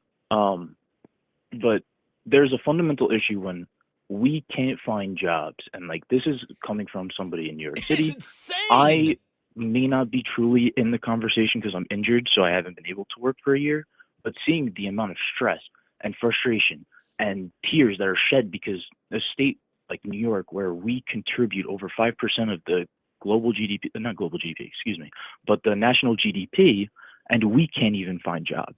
All right, so let me pause you there, okay? Couple things. Sure. One, you are incredibly misrepresenting the position of the left. Okay, so let's start there. All right. The idea that there's a slap in the face to people that had to wait is a ridiculous statement. Okay, and if anybody feels like that, I feel very, very sorry for you. Okay, because the position of you're saying that your mom had to wait 5 years in order to become, legally here. All right. The left's position is that your mom shouldn't have had to wait 5 years. Okay, that is the entire issue. The problem is that our immigration system is broken, that our immigration system is flawed, that it takes way too long to be legally here.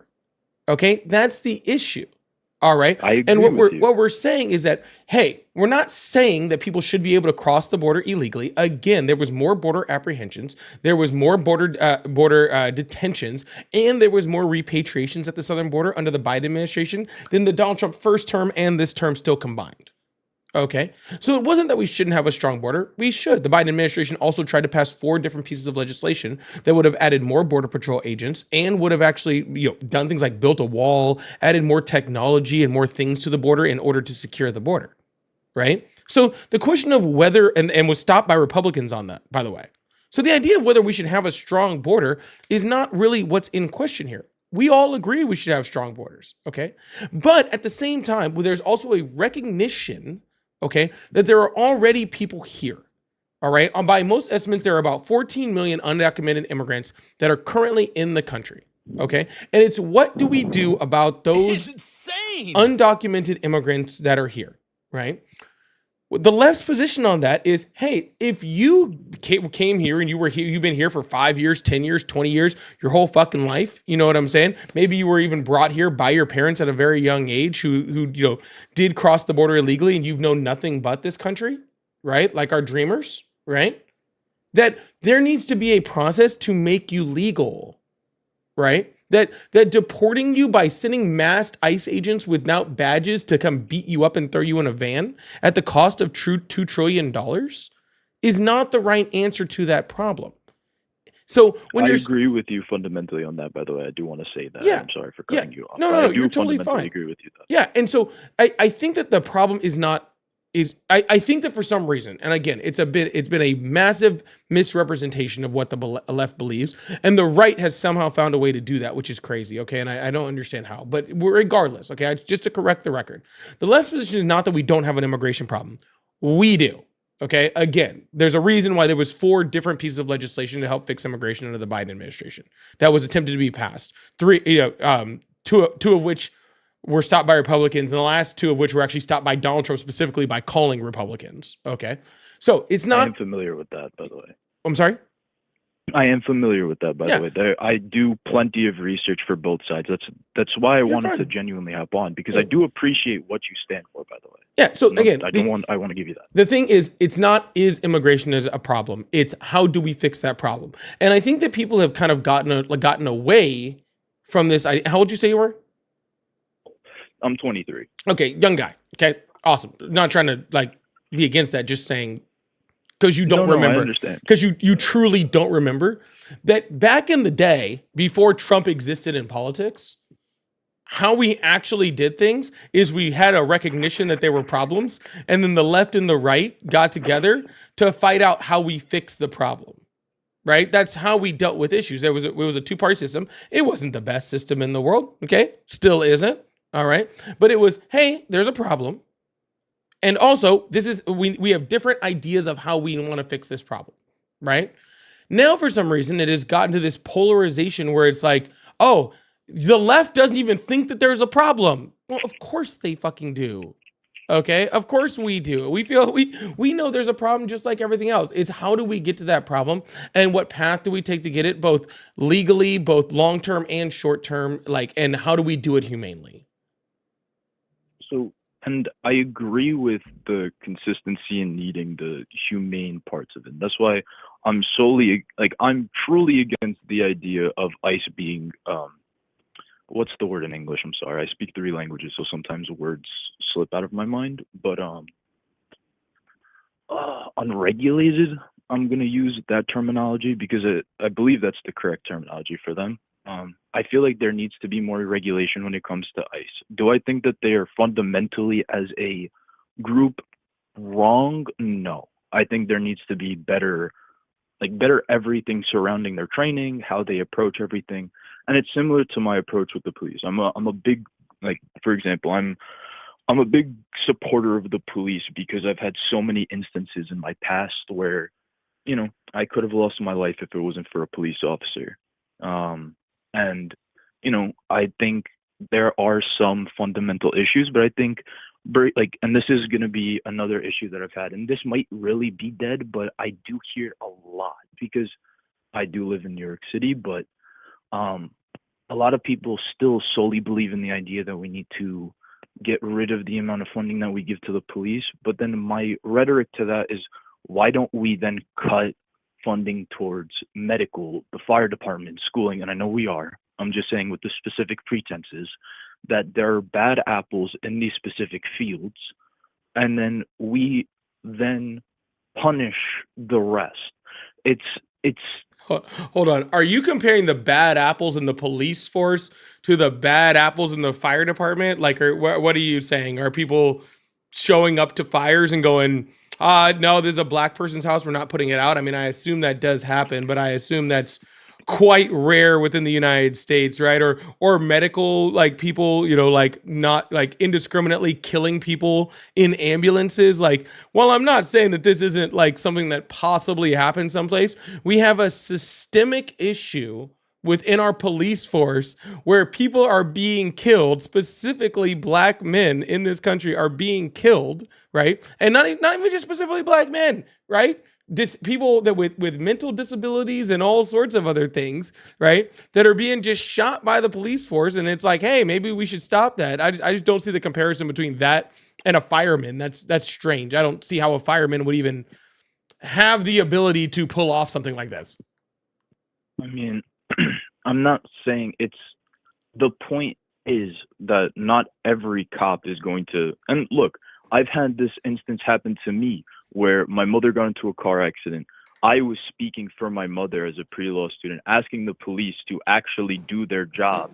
And instead of them doing their job, they unholstered their gun and stepped into me and said that I was then intimidating them. So I understand the gravity at which things are.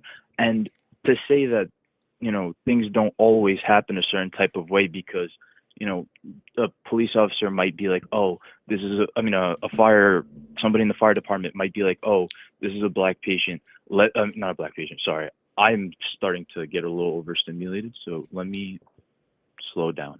I apologize. But please do not go any slower. You're already dragging this quite a bit. But sir, I didn't mean that to be rude. Okay, like I'm just like it sounds like you've had like a little bit of a little. You been smoking a little bit, big dog? I haven't. I just left the doctors because I have nerve damage. Did they put you on something?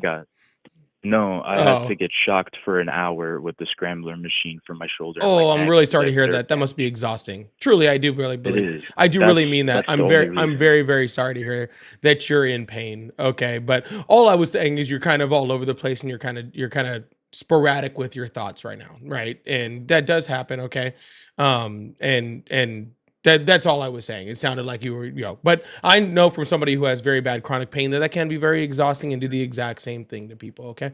But I really do feel like at this point, like you're kind of more on my side than you are on the opposite side. And I'm very glad you sound like a very researched young man. And I think that you'll probably make an excellent lawyer someday. And if you keep researching and doing your thing, cause you sound like quite intelligent, but I am going to move on to somebody who's more in opposition. That way I can kind of have a little more banter if that's all right.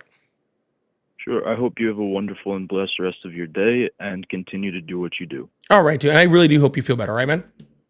Thank you. Yeah, absolutely.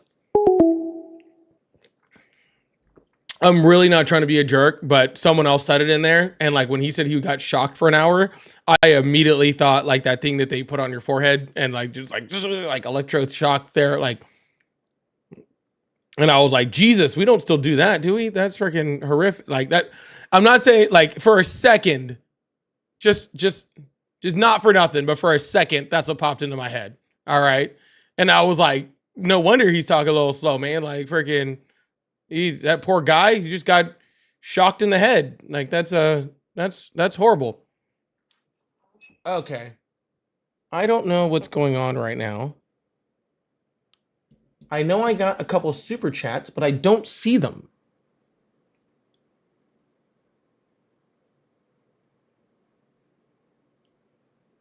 What in the hell?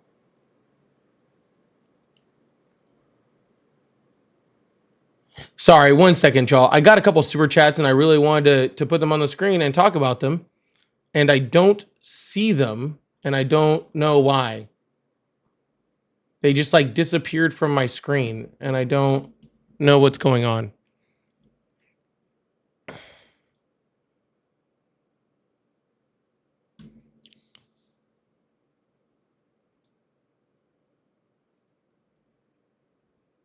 Oh my God, my whole thing crashed. No, my whole thing crashed. Did my chat stop moving too on the screen?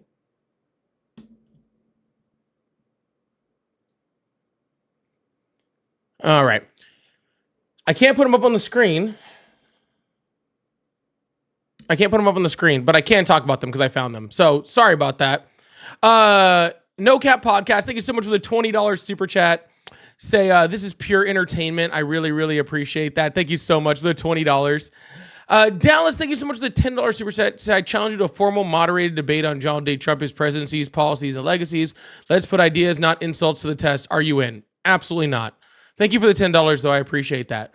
Vibes, thank you so much for the $5 super chat. They said this caller is part of the problem. Yes, he absolutely is. I really, really appreciate that too. Thank you so much.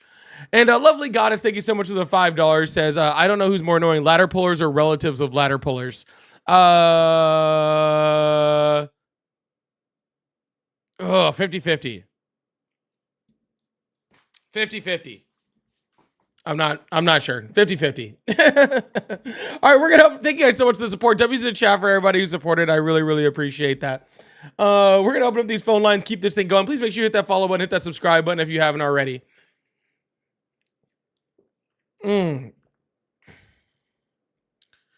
Oh, actually, hold on. I can actually test my stuff out again real quick. Oh, let's put this up.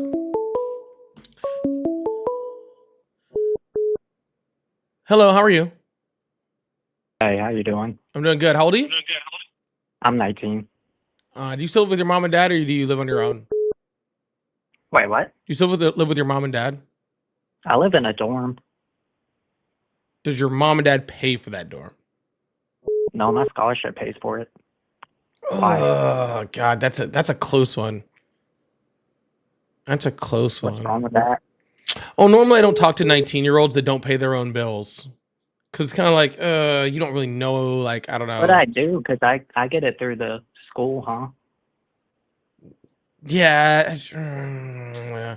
I'll give you a little bit of leeway since you're on a scholarship. Real quick, Scrambler treatments, kind of like TINS units, but more specialized. I had to get them for my back. You're supposed to retrain your brain to interpret pain signals normally. I did not know that. I do have a TINS unit. I do have that, so I know what that means. So that's kind of cool. But anyways, thank you so much for that info. I really, really appreciate that. And sorry I couldn't put the other super chats. Y'all, if you like to support the live, I do have super chats open and all that fun stuff. I will be able to put them on the screen now. Sorry, I didn't realize my whole thing has gone down. All right, man. So why do you still support Trump? Yeah, I freaking love Trump. Yeah, this is already not starting off good, man. Why? I love Trump. Like, you love a president? That's weird. Yeah, I just mean, I don't love him personally. I don't know him, but I like his policies, you know. Like, But- you love your mama and Trump? That's just strange. You know what I'm saying? I mean, I love my mom more than Trump. I know, it's just a weird thing to put in for like somebody that you know, like we're talking about a presidential candidate. We're talking about somebody whose only job is like to be an elected member of the government, to be an employee of the government, to do the bidding of the United States citizens, right? You're not supposed to like love or like hate them. You're supposed to analyze whether they're doing a good job for the United States or not, right? And then move forward. So it's just like, do you have like Trump hats and stuff? I don't have any personally. Oh, parents flag. Oh, your parents do. So you're just like straight indoctrinated. You got like big flags or anything like that? I guess you could. I mean, yeah, they do. Hmm. But Cool. like, let me put this analogy. Like, if someone came up to you and gave you $1,000, wouldn't you love them? No. Oh, My first I question. See, I'm too skeptical for that shit. My first question is going to be, why are you giving me $1,000? Did you steal this money? Like, I'm going to be very, very curious. If someone just ran to me and gave me $1,000, like they're in this economy, are you kidding me? In this economy, somebody just walking up and give you, they want something, man. They might be trying to touch my booty or something like that. I don't like that. yeah, I don't know. I actually have a question for you. Can I ask it? Sure. All right, so are you tracking people's IP addresses through their phone numbers? Wouldn't even know how to do that. Are you sure? I'm not even sure that you can you do that?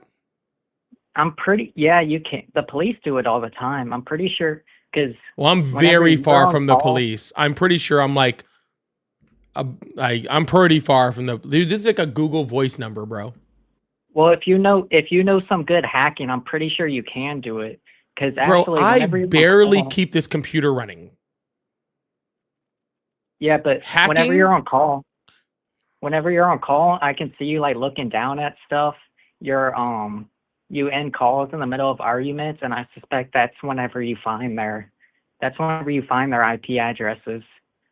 Gotcha. So sometimes I find it within like 30 seconds and just hang up with people, and sometimes I sit here for an hour talking to them trying to find it. Yeah, because I actually have I put a IP, what's it called, a VPN on my phone, so I don't think you would be able to find mine very quickly. However, I do believe if I stay on here long enough, you could crack it. Sir, I not only do not know how to do that whatsoever. I'm actually very, very open about the fact that I am technologically an idiot. Okay. and have no idea how I even keep all of these things running in front of my screen. Second of all, you don't matter to me. So even if I did somehow have the ability to find you, I wouldn't want to because you don't matter to me. Okay? Mhm. What am I gonna do? Find some 19-year-old on scholarship and do what? We gonna go to the bar, go pick up some chicks or something like that, bro? What the fuck am I gonna do with you? Well, that would be cool, but It would not. actually You would not be a good wingman. I don't believe so whatsoever. You do not sound like you Well, yeah, you do not sound like you got game, bro. Just being fucking honest with you, like no yeah, bitches, 'cause bro. I'm asexual though. Hmm? So like, do you know what ace is? Ace. I know, like the deck of cards. I don't know. Anyways, this conversation has now it's bored when me. it's when you're not Insane. attracted to any other gender and like, you don't want to do like sex stuff or anything like that. Yeah, that's real That's cool, man. I'm happy for what your I am. sexuality. Okay, I am not that. Okay, and also bored with this conversation. Okay, so You got my IP already, huh? yep, got it, man. You are in. I don't I'm gonna know. be moving out pretty soon. So it won't matter Montgomery, to me. Alabama. I don't fucking know, dude. Fucking. Nope. Actually, that was pretty close. Now I'm starting to get suspicious. That was close. That was just based off the fact that your family has Trump flags, No, that is actually and really you don't close. That's, and you don't sound I'm too. an anti-girl. And you.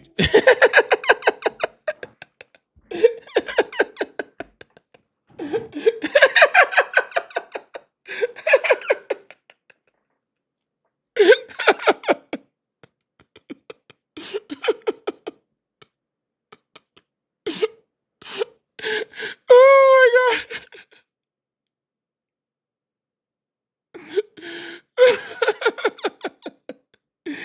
Y'all hit that follow button, hit that subscribe button. I really appreciate you. Yeah, exactly. This is why I don't talk to 19-year-olds, by the way.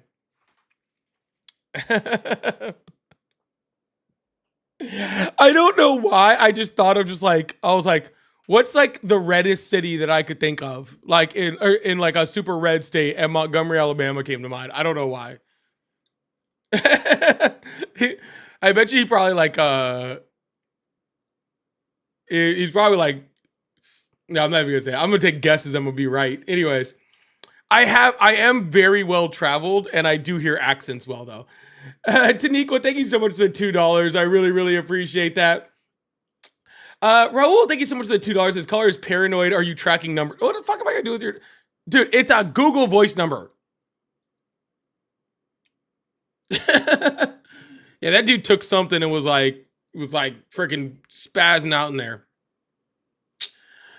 And Shay, thank you so much for the $20 super chat. Thank you so much. Says, why is Sharp showing up at football games now ruining my Sunday? Now he wants a new Commander Stadium named after him. Cause he's a narcissist. It's probably what the Commanders have to do in order to stop him from sending ICE to their stadium, like arresting people during football games. Okay. Yeah, he got booed. Yeah, nobody wants him there. All right. I assume they were like, please don't send ICE to come arresting people at our games. And he was like, then name the stadium after me. It's gonna win me the Nobel Peace Prize. The Washington Orange Skins. That's the new name of the team. The Washington Orange Skins. That was good, whoever just put that in my chat. Thank you so much.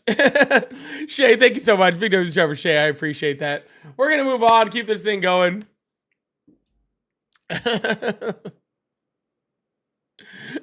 Dude, that's fun. Dude, whoever just put Washington Orange Skins in there is wild. That shit was funny.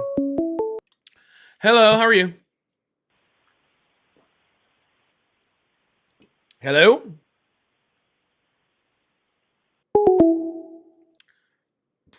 All right, goodbye.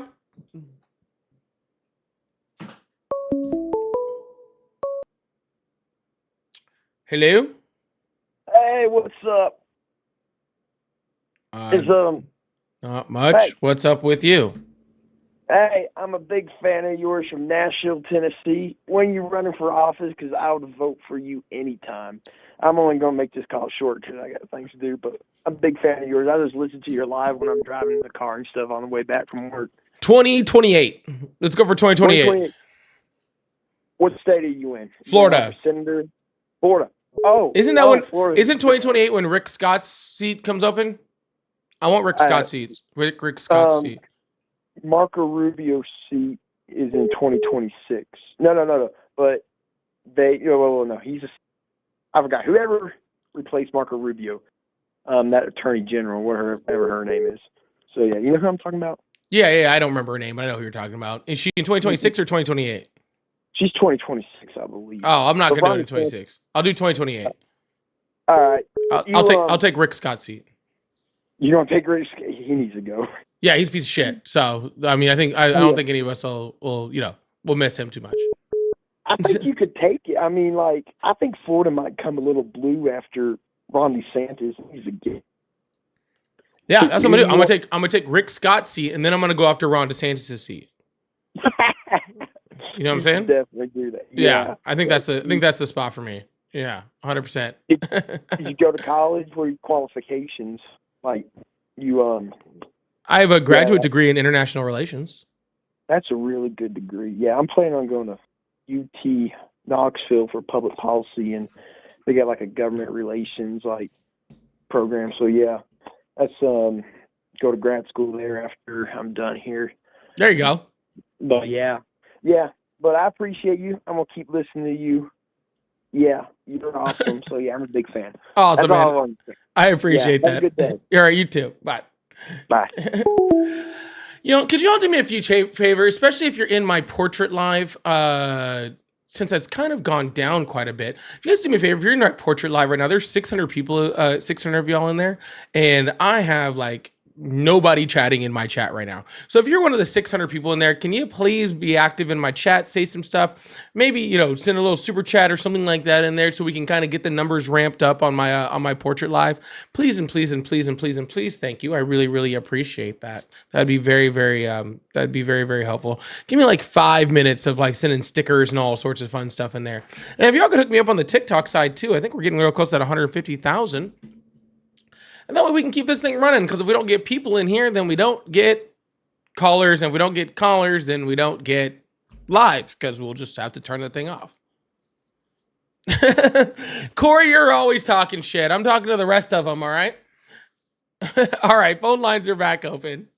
I really appreciate it. Yeah, sorry, that's just wild to have 600 people in here, because it shows me my, what's called, my chat rate. And my chat rate was, almost nothing. You guys just quadrupled it right there in that 2 seconds. Yes, Freddie, you're in portrait. Hello, how are you? Doing well. How are you? I'm doing great. How old are you? 34. Awesome. Do you still support Trump? I have never really supported Trump. Just calling in to say, hey, thanks for all you do, and also props on the international relations degree. That's my major as well. Awesome. Yeah, it's a good one. At least I enjoyed it. You know what I'm saying? I did. Yeah. I had lots of fun with that. Yeah, that was really great. But thank you so much, man. I really appreciate that. Hey, have a good one. Hey, you too. Bye. All right, we're gonna keep this thing going. Really appreciate that. Halis tried to send me his IP. I guess he wasn't able to. Pauly for speaker. I like that too. Hello, how are you? Hello?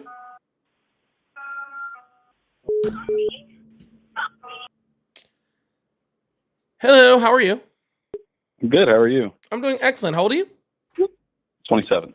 Awesome. Do you still support Trump? I do. Awesome. Why would you do that? A couple of reasons. One, he's president of the United States. Two, more strict immigration enforcement, and big fan of the big, beautiful bill. Awesome. So you're a fan of Donald Trump putting stricter immigration policy in after he stopped stricter immigration policy from passing. Okay, do you want to go through one by one on these, or do you just want to focus on immigration?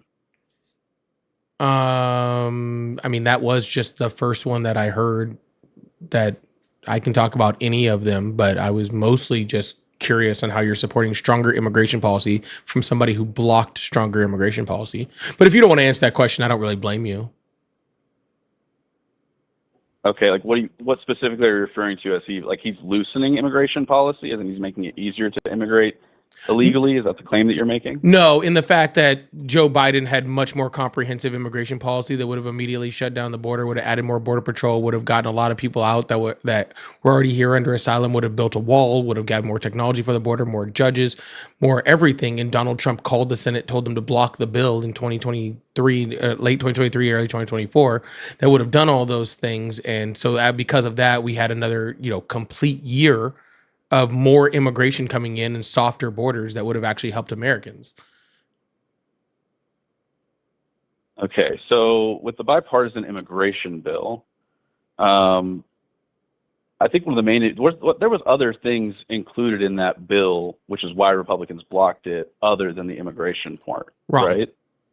Well, let me make this very clear. To do with like $60 billion in aid for Ukraine, $14 billion for Israel. Yeah. So actually, what happened was because the Republicans wrote the bill, the Republicans actually asked for those two things to be attached to the immigration bill, not the other way around. Okay. And then after Donald Trump called them, told them to block the bill, they separated all three of those bills. Right, the Israel funding, the Ukraine funding, and the immigration bill, and the Republicans approved the Israel funding and the Ukraine funding, but then still didn't vote for the immigration bill. Interesting. Okay. So I'm sorry, just in my opinion, you don't get credit for fixing a fire, putting out a fire that again you started. Because again, this could have been fixed a long time ago. If your concern is stronger borders, we could have had stronger borders a long time ago. All right. And actually, because of the things that were actually in that bill, which are actually quite different from anything that Donald Trump has actually significantly been able to pass, right? We would have actually had much stronger borders under that bill than we would have right now, because it had actually changed law. Right, to actually make like seeking asylum like harder. It changed the verbiage on how much power like immigration authorities have to actually stop asylum seeking. It would have put in automatic shutdowns in the border that would have shut down the border that day. Like all of those things could have happened a long time ago, but it was because of Donald Trump that it didn't happen. So if you want to talk about wanting stronger borders, I don't really have an issue with that. I'm just saying Donald Trump doesn't get credit in my book. Okay, yeah, I mean, I guess that's fair enough about the comment about not getting credit for putting out a fire that you started, but he didn't really start the fire. I mean, there was a surge of illegal immigration from like 23 to 24. I didn't say he started the fire, sir. I said he just stopped us from stopping the fire, or anybody from stopping the fire. The fire was already there. The fire department was putting it out. Donald Trump came and like turned off the water to stop the fire. And then a year and a half later goes, okay, well now I'm going to turn the water back on, but I'm going to put out the fire. Okay. So what I'm seeing from like DHS and stuff though is that currently like the amount of encounters are down, which would like you can infer a couple of things from that. The two most logical things that you can infer from that are either A, that there's less actual like illegal immigration happening, or B, the other thing that you can infer is that ICE or Border Patrol just aren't encountering people out in the wild. I think we'd have to wait to see more data. I know that DHS usually releases their statistics every 4 years. I think we're gonna have to wait till 2026 to actually get their like full comprehensive report. But what do you think is more likely out of those two? I think the most likely outcome is that the border encounters are down because the majority of people that we're encountering at the southern border were again asylum seekers. Okay. And since Donald Trump has essentially shut down an asylum and is detaining and arresting pretty much anybody that freaking comes to the border trying to seek asylum as an undocumented immigrant, then of course border encounters are down because they're not going to ports of entry. They're just going around where they're harder to catch. Restate that? I said border encounters are down because the majority of people that were having border encounters under the Biden administration were asylum seekers. Donald Trump has essentially shut off asylum from the southern border, right? And since Donald Trump has shut down asylum from the southern border by just like pretty much arresting anybody and deporting, detaining, whatever, anybody who tries to seek asylum, now people aren't seeking asylum as much. So those same people that were most likely trying to come in under a certain, a certain legal status are no longer doing that and probably just going around. Probably doing So you horrible think there's things more like hiring coyotes. undocumented? So your proposition is that there's more undocumented immigration, I have no where they're proof just of that. avoiding the port of entry completely, rather than trying to come through and like actually come through the port of entry. I'm saying that people that want to come here don't get stopped because Donald Trump shuts down asylum seeking. That's all I'm saying.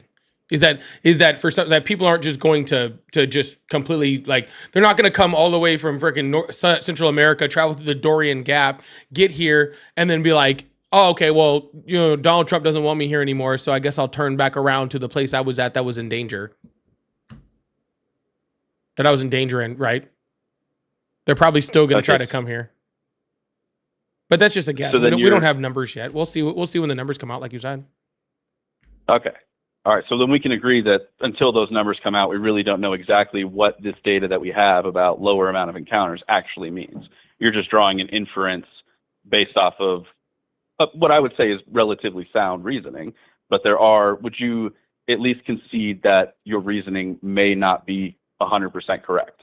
Sure. Yeah, I can definitely admit that my reasoning might not be my reasoning is correct. Whether that reasoning actually is happening is, who knows, right? If that makes sense, right? Like the reason, I got you. The reasoning makes sense, right? Like that people are still coming in, right? Like that makes sense to me. But whether that's true or not, we won't know until we actually get the numbers. But again, like encounters, the biggest thing that the right was able to do and Fox News was able to do in Biden's first term is try to make it sound like encounters were undocumented immigrants that were entering the country. And that's not what it is, right? Yeah, it's a small minority. Like I think one of the data from 2024 was like 14,000 were actually undocumented, but like 140,000 encounters happened. Yeah, exactly. It's so like like minority. If you were seeking asylum, you could, or a refugee status, you were encounter. The large majority of people, a large number of people that were encountered were actually deported, right? Because you can be encountered and then deported, right? So like just like encounters weren't a direct, like, hey, just because there are encounters, there's this many people coming into the country. Just like that's not direct. Also, it's not because encounters are down, then now other people aren't still coming in the country. The encounters thing is kind of like a facade in my book. It's not reality of, it's not the reality of the immigration system or the immigration situation, right? Well, then that's the thing is we don't know the reality until the data comes out. And if the data comes out and your reasoning is correct, then I would be happy to concede that argument. What I'm saying is that until we have that data, I really don't think that it would be improper to judge it either way. I mean, we can complain about how the media spins the data because both sides are going to do that.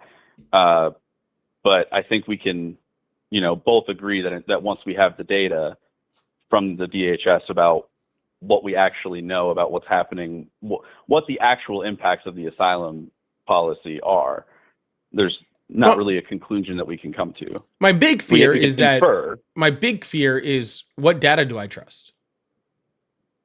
Right? Well, you don't trust any government data? I used to.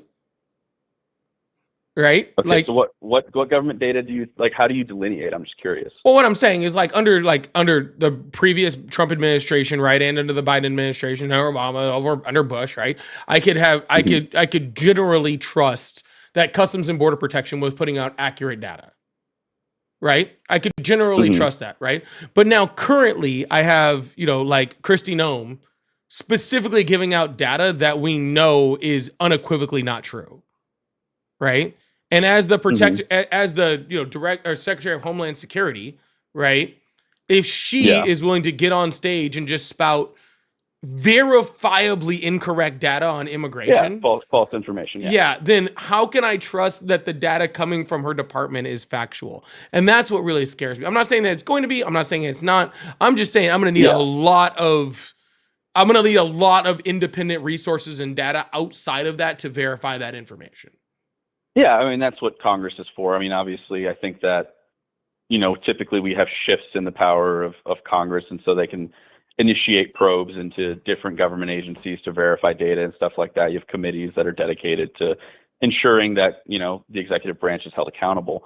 But there's also, I would just hope to encourage you a little bit, because I don't know, one of my least favorite things about Republicans are Republicans who criticize like election results or who want to imply that the 2020 election was stolen. It makes me mad because these people just don't understand how government works. We need to have faith in our government. We don't trust it blindly, obviously, but just to kind of help restore your faith in government a little bit. A lot of these executive branch agencies are very bureaucratic, and that have a long, like the employees that work there for long careers where they stay in place, and they typically don't change their day-to-day life based off of who's president for 4 years. Does that make sense? Yeah, I understand what you're saying, but Donald Trump is currently and systematically dismantling that, right? Like he's literally like made calls for people like, hey, that's why he doesn't like federal workers, right? He's on a mass scale getting rid of these federal workers that we're doing exactly what you were saying, right? That, like BLS, for example, right? Like he's like BLS generally is just putting out data, right? They're surveying, they're putting out data like on job numbers, job creation, job losses, unemployment, all that sort of stuff, right? Well, Donald Trump, and again, this for the most part, like it doesn't matter who was president. It's just a bunch of people just pushing out data. There's a bunch of number crunchers, right? Well, Donald Trump all of a sudden comes in, doesn't like the data, and immediately starts firing people in BLS because he doesn't like the numbers. So now how can I trust that what is supposed to be a somewhat independent agency that is supposed to be doing exactly that, just giving out data? How am I supposed to trust that agency if Donald Trump is sticking his head into that situation?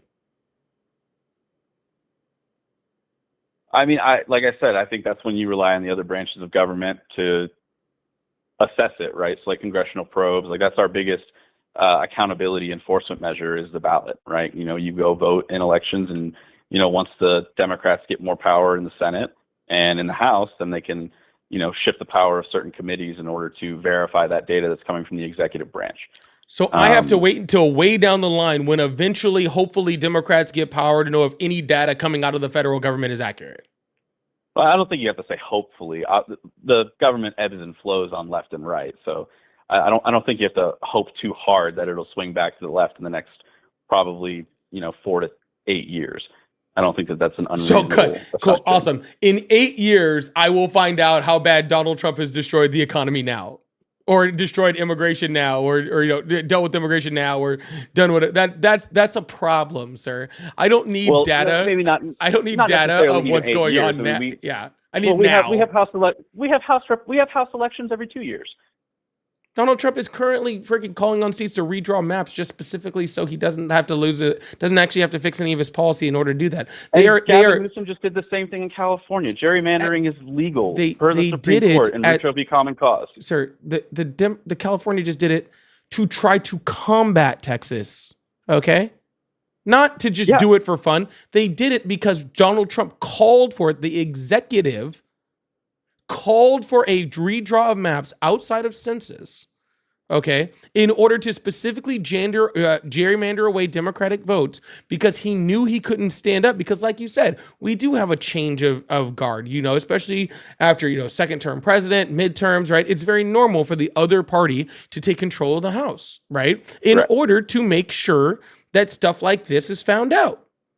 But Donald Trump didn't want to change his policy. He doesn't want to have the left have any control. So he's specifically calling for states to do this, Republican states, to gerrymander so he doesn't have to change his policy. And then the Californians are like, oh, we got to do something to combat that. But it's not just that, sir. Mike Johnson is currently refusing to sit a Democratic member of the House, okay, because she will be the vote that brings in, like, releasing the Epstein files, right? So currently right now, even hitting the voting box, voting someone in doesn't get your representative into Congress or allow them to be able to make any change. I'm not going to make an argument about the Mike Johnson thing because I don't know anything about that. I'll be completely honest with you. But what my response to the gerrymandering argument was essentially, we both sides do it. I mean, that was the whole Rucho v. Common Cause case. Which I'm sure you're familiar with that Supreme Court decision, that political gerrymandering is it's a political question left up to the states.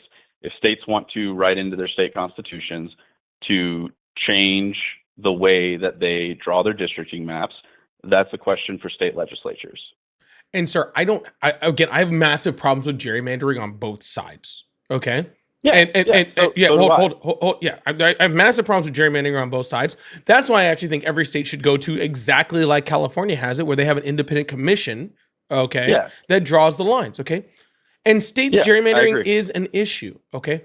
What I'm saying is there's a difference between a state legislature gerrymandering and the federal executive, okay, having the states gerrymander when they wouldn't normally be redrawing districts outside of a census for the sole purpose of taking away democratic sway from the other party. Okay? Like if this was a 10-year census, Trump was president, they redrew maps and blah, blah, blah, blah, they turned it around. Okay. Like whatever. It sucks. It's stupid. All right. But you're right. That Supreme Court case does cover that. Right. But to do it halfway through, just because you know that you're not gonna be able to keep power, right? To just subvert it, and he's not just going after that, right? I mean, wasn't there just oral arguments heard in the Supreme Court about removing, race as a factor when it comes to gerrymandering? So now those same Republican states can literally draw around and make sure the black vote doesn't count in their states or the Latino votes in their states, just depending on how they want to do it. And again, even if for some reason, all of this like incredibly partisan out of census gerrymandering doesn't work, right? Like and somehow the Democrats like say they over gerrymander and the Democrats are able to take seats. Then again, the Speaker of the House is not swearing in someone right now. Right? She won a special election in September. She's still not sworn in as part of the House. Like, I don't know how like undemocratic you can get. Well, is she not sworn in because of the shutdown? She's not sworn in because did they have an opportunity to swear her in before the shutdown? They don't. Well, first of all, they can still be in session. The Congress still gets paid, and they can swear her in during the shutdown. There's nothing saying you can't but do during that. the shutdown they don't have to. And how like Mike Johnson never has to.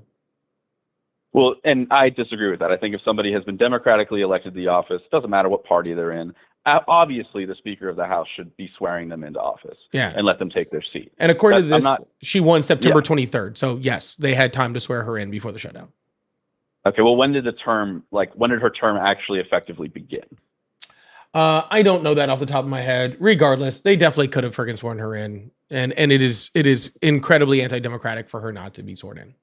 I mean, fair, but at the same time, maybe sessions or people are having meetings, but I don't think they've taken any votes because the government is shut down.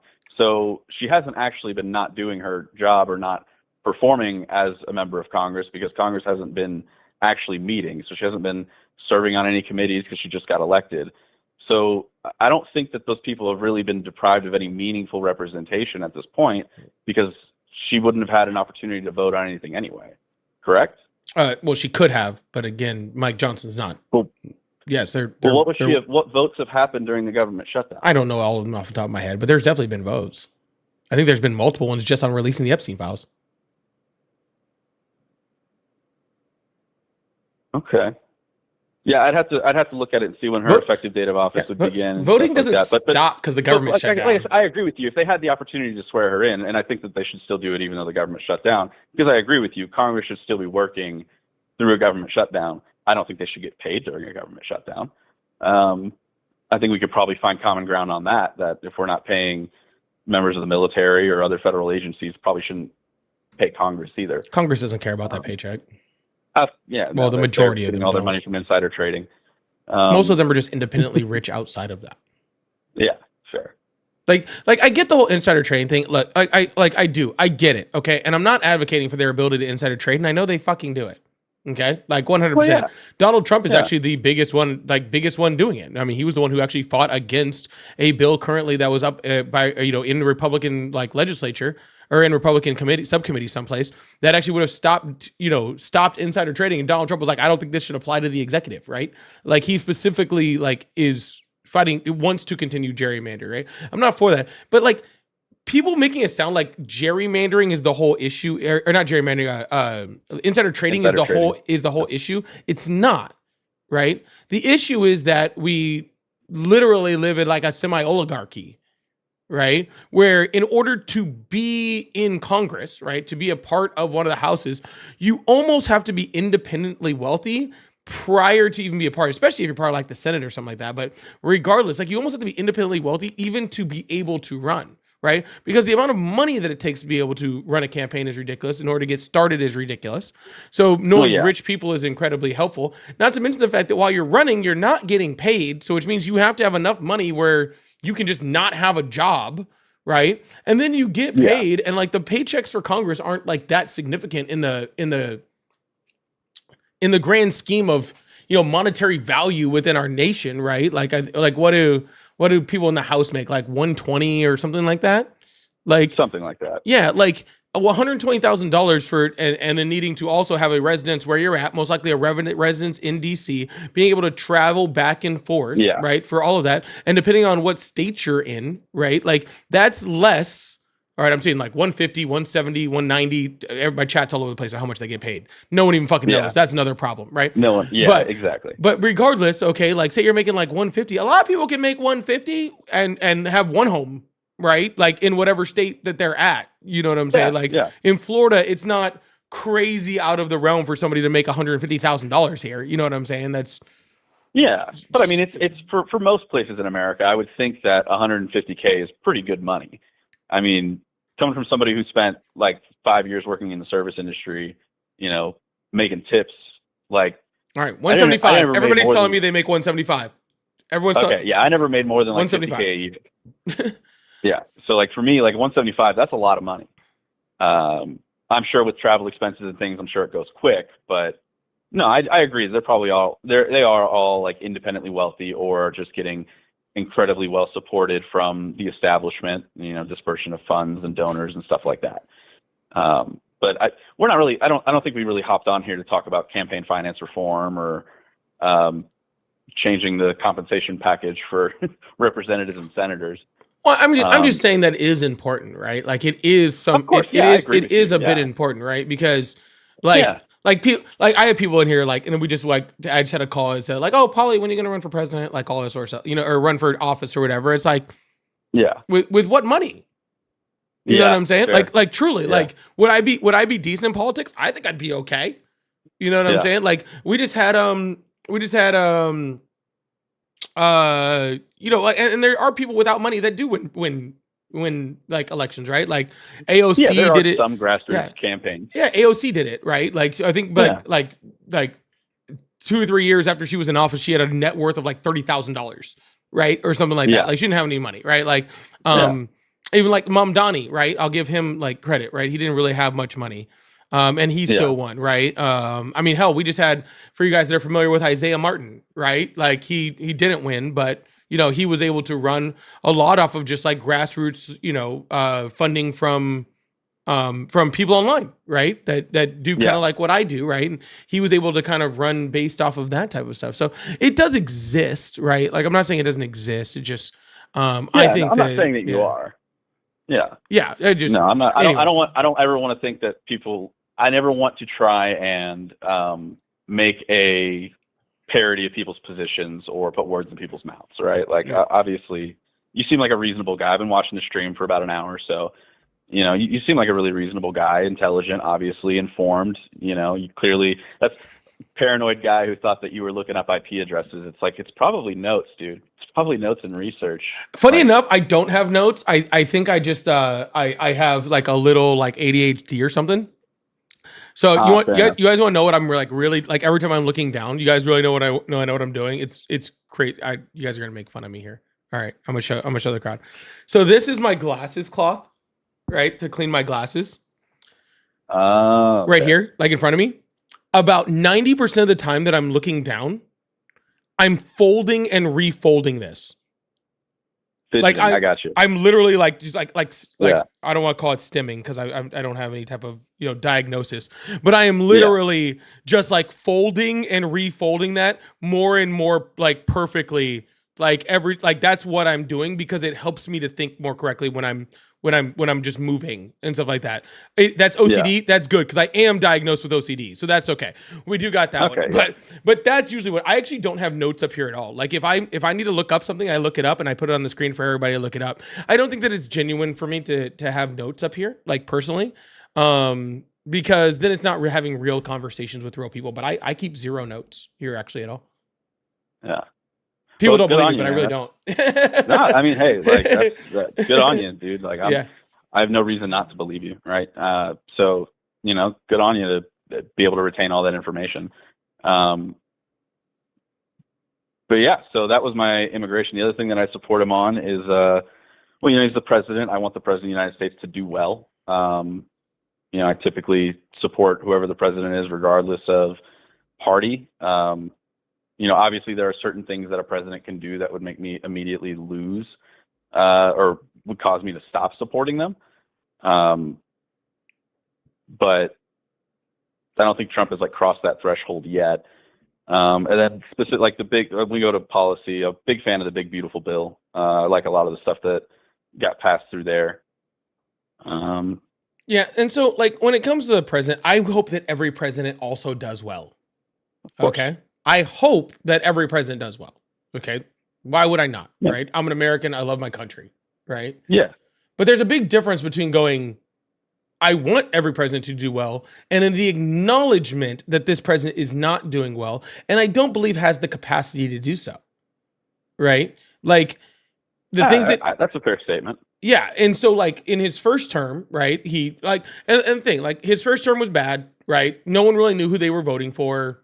It was whatever. You know what I'm saying? They had this guy, they had, it went from Obama to they wanted somebody that was an outsider, blah, blah, whatever fucking reason that you have. Hillary Clinton was ass, right? Whatever reason that least you want to. likable candidate in the history of American Yeah, politics. sure. I don't even, the left didn't even like fucking Hillary Clinton. We all wanted Bernie, right? Yeah, and so they stole Bernie's primary from him. Yeah, exactly. And so bunch of reasons why Donald Trump won in his first term. All right, fine, whatever. All right. Then Donald Trump has his presidency.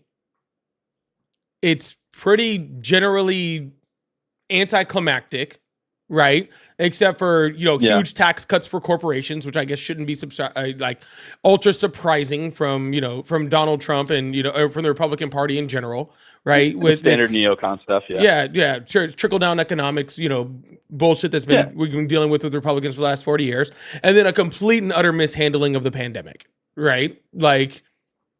Standard stuff, right? Just nothing really pretty. It's shitty stuff, but general shitty stuff, right? But it was a pretty unsuccessful presidency as far as I'm concerned. He didn't really get anything bipartisan passed. He didn't really have any major pieces of legislation that really helped the American people, right? It was just pretty much trash. Then we had COVID. Then we had Biden, right? Which we have mixed feelings about Biden and all sort of stuff. And then Trump comes in, and he's generally been unsuccessful at anything that's actually helpful to Americans in this term. But everything he has been successful for has been detrimental for Americans, right? Nothing that he's actually accomplished has actually been good for Americans, right? You don't think the big, beautiful bill has had positives for Americans? What was the positives? No tax on tips, no tax on overtime. I think stricter restrictions on SNAP benefits are pretty good. Reducing costs of gas and stuff by the federal lease, oil and gas leasing changes. Okay, so let's hit those one by one. All right. Okay. First of all, let's talk about oil prices. This is the first month since Donald Trump has been president that gas was cheaper than when he came into office. Right. Donald Trump also promised to lower gas prices, and again he says I'm going to lower gas prices on day one, right? Whatever. Of course he wasn't going to do that, right? So he releases all this land. He's had land released for drilling oil, since he pretty much came in. That was almost his day one thing that he did is he signed off federal lands in order to produce more oil, right? Oil companies told him to get fucked, right? Because they're not going to drill more oil in order to drive the price of gas down in order for them to make the exact same amount of money or less money by doing more work, right? So it's not going to work. We're seeing a reduction in gas prices right now based off of it being winter. We see that every winter. And as soon as, April comes back up again, it's going to spike right back up again, right? And so we're going to see that. So we produced more oil under the Biden administration in the United States than we had in American history. We outproduced Saudi Arabia last year, right? We were the most energy independent that we'd been in 70 years in 2024, right? So I just don't see how releasing more lands is actually going to be helpful for the United States, right? It's not really what Americans need. What Americans need is a cost of living, either reduction, like pretty much. But there's one. No tax on tips, no tax on overtime. Well, I don't really have an issue with that in general, right? First of all, this is not no tax on tips, no tax on overtimes. It's a certain level of money that is taxed. Some overtime, yeah. Yeah, it's a certain level that is tax deductible at the end of the year up to a certain amount of money. And it only refers to like cash tips, first of all. And I think that the overtime is capped at I think it's like $12,000, if I remember correctly, $12,500.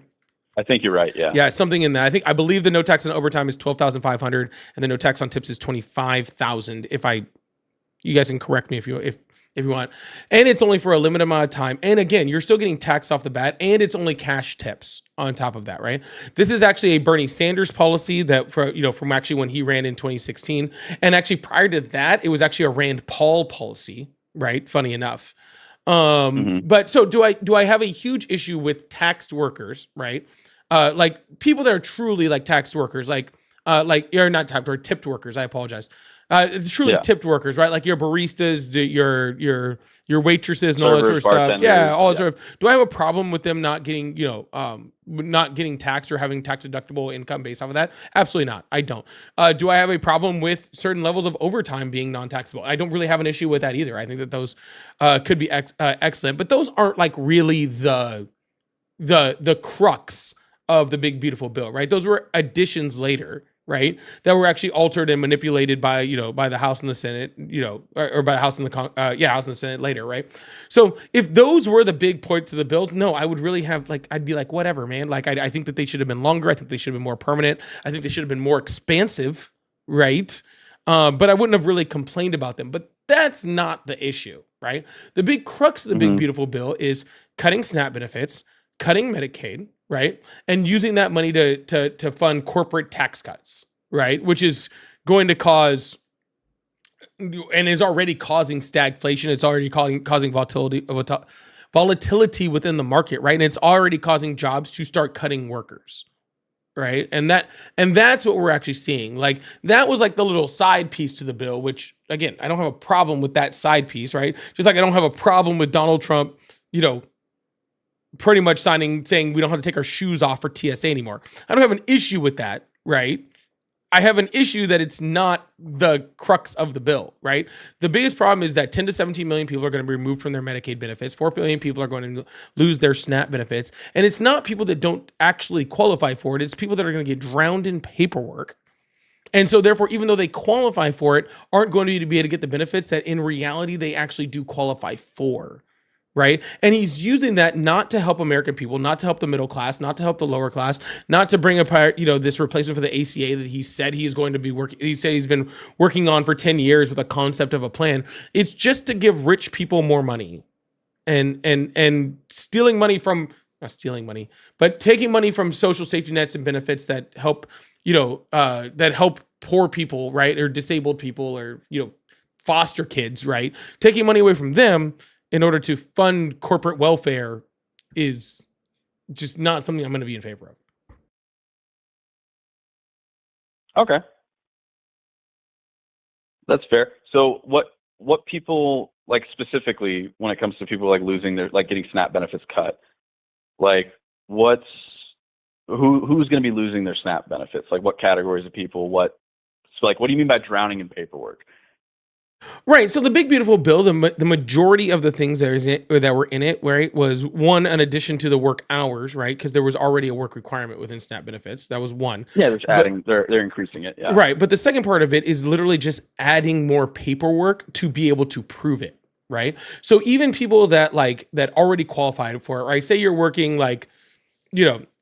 3 jobs already. You have a family, you're working 3 jobs, you're trying to, which I know I'm making that sound almost like it's like this one-off type situation. And I don't want it to sound like that. Cause these are being hyperbolic.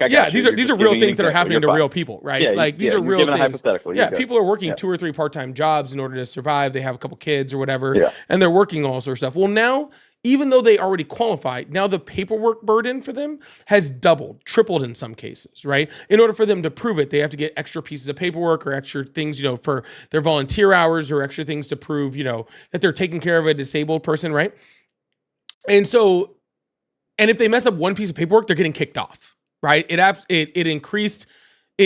It decreased the flexibility with inside of it. A lot of times, maybe if somebody was missing a piece of paperwork or, before or something like that, they would send a notice out and say, hey, you're missing this piece of paperwork. We're going to cut off your benefits, if you don't, provide us with the necessary information that we need in order to verify your status, right? Now it's just going to cut them off, and then they'll just have to deal with it later, right?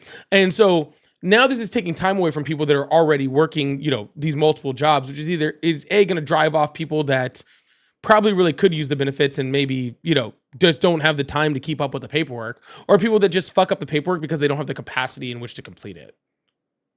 Right?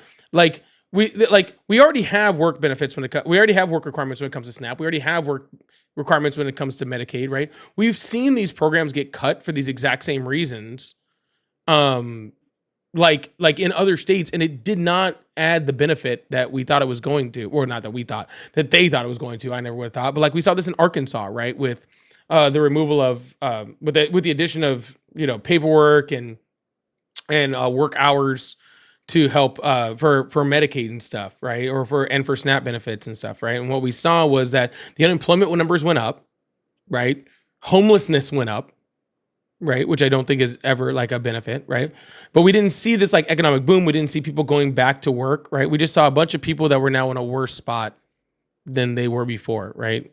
So, and I think that's the problem, right? And again, if you wanted to just shore up the system, right? Because you think that there's fraud or whatever, right? Then that's fine. And then take that money and put it back towards the middle class. But even any money they're saving isn't going to that. We're still at record high, spending within the federal government, right? We're still, sending money to every place in the world. We're still giving huge corporate tax cuts. What is the middle class gaining? Let's just say that all these people they were kicking off of SNAP and Medicaid, in parentheses, didn't deserve it, right? Mm-hmm. What benefit are we getting by kicking them off of it? Are you talking about realistically, or in an ideal way in which I think it should work? No, I'm talking about in reality under the big beautiful bill and under Donald Trump's policy. What benefit is the American people getting from taking them off? Well, one would assume it'd be a lower tax benefit, a lower amount of tax that needs to be paid in. Yeah, but that's not what's happening. Donald Trump just extended the current tax rate, all right, for the middle class. He gave a reduction of the corporate tax rate, and we're still spending more. So we haven't seen we haven't seen that compensation. He's already approved $4 trillion in new debt, over the next 10 years, right? And we're already seeing an increase in tax revenue from tariffs, right? And we still aren't seeing anything back for the American people. Well, I mean, it's 2020, fiscal year 26 just started, so won't we have to kind of wait to see what the actual impact of this tax changes are going to have? No, sir, the tax policy is already set for the next 8 years. Donald Trump the big beautiful bill set the tax policy for the next 8 years. We're already locked into our tax rates for the next 8 years. Yes, and what I'm saying is, don't we have to wait at least some amount of time to see how, what the actual yearly impact of this is going to be? No. Because again, sir, what you're saying is, if we remove SNAP benefits and we remove Medicaid, we remove these people from SNAP benefits and Medicaid, right? Then we should see a tax decrease. And I'm already telling you that we're not seeing a tax decrease. Our tax levels are already set. Well, are you talking about the brackets, or are you just talking about the overall expected revenues and the tax burden on the different classes in the United States? All the rate in which the normal American people are going, or what are going to pay, your middle class and your lower class people, the amount in which they're going to pay over the next 8 years is already set. So we're not going to see some tax reduction in the middle class 2 years from now. You know what I'm saying? Well, yeah, ideally is that the government's spending less money overall on these programs. Yeah, but they're not. Yeah, okay, that's what I'm saying. Like, let's just say for some reason that they're just spending less money on those programs. How does that help? Let's just make it real personal. Okay, they're spending less How does money that on help those me? programs. How does that help me or you? Because somebody not getting their food benefits and having a high or not getting their Medicaid someplace else, and now them having a higher chance of being homeless, right? Having a higher chance of increasing like food insecurity within children, right? Like that doesn't help me. That makes it worse. That means that these people on Medicaid now have to, now are more likely to go to the hospital, to the emergency room, right? Fall under EMTALA, get emergency care, which now has to be covered by my tax dollars later, right? At a much higher rate, right? So I'm still going to end up paying for them later, right? And probably more for them later, right? So removing those people from like Medicaid and SNAP benefits doesn't help me. It makes my life worse. It makes their life worse. It makes my life worse. And I don't see any benefits of it.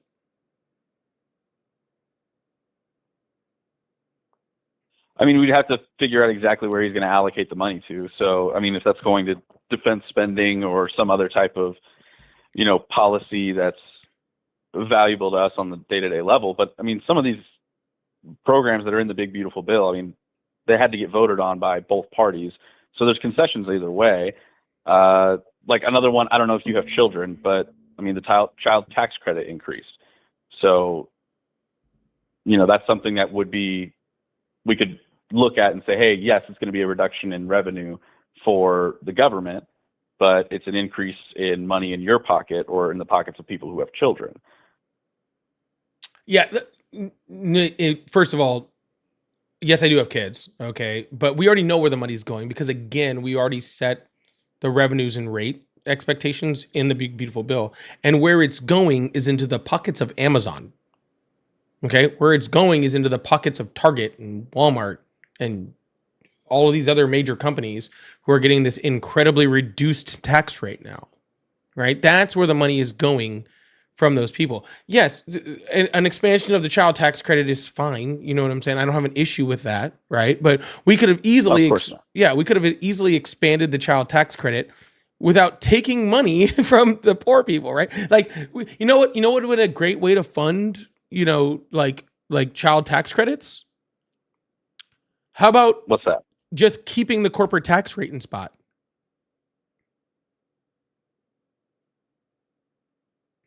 Fair, yeah. You could have just left the corporate tax rate at what was it, 21% before he just lowered it? Right?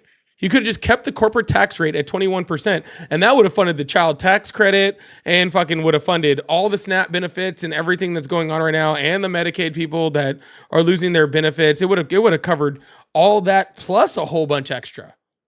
Right? Plus a whole shit ton extra.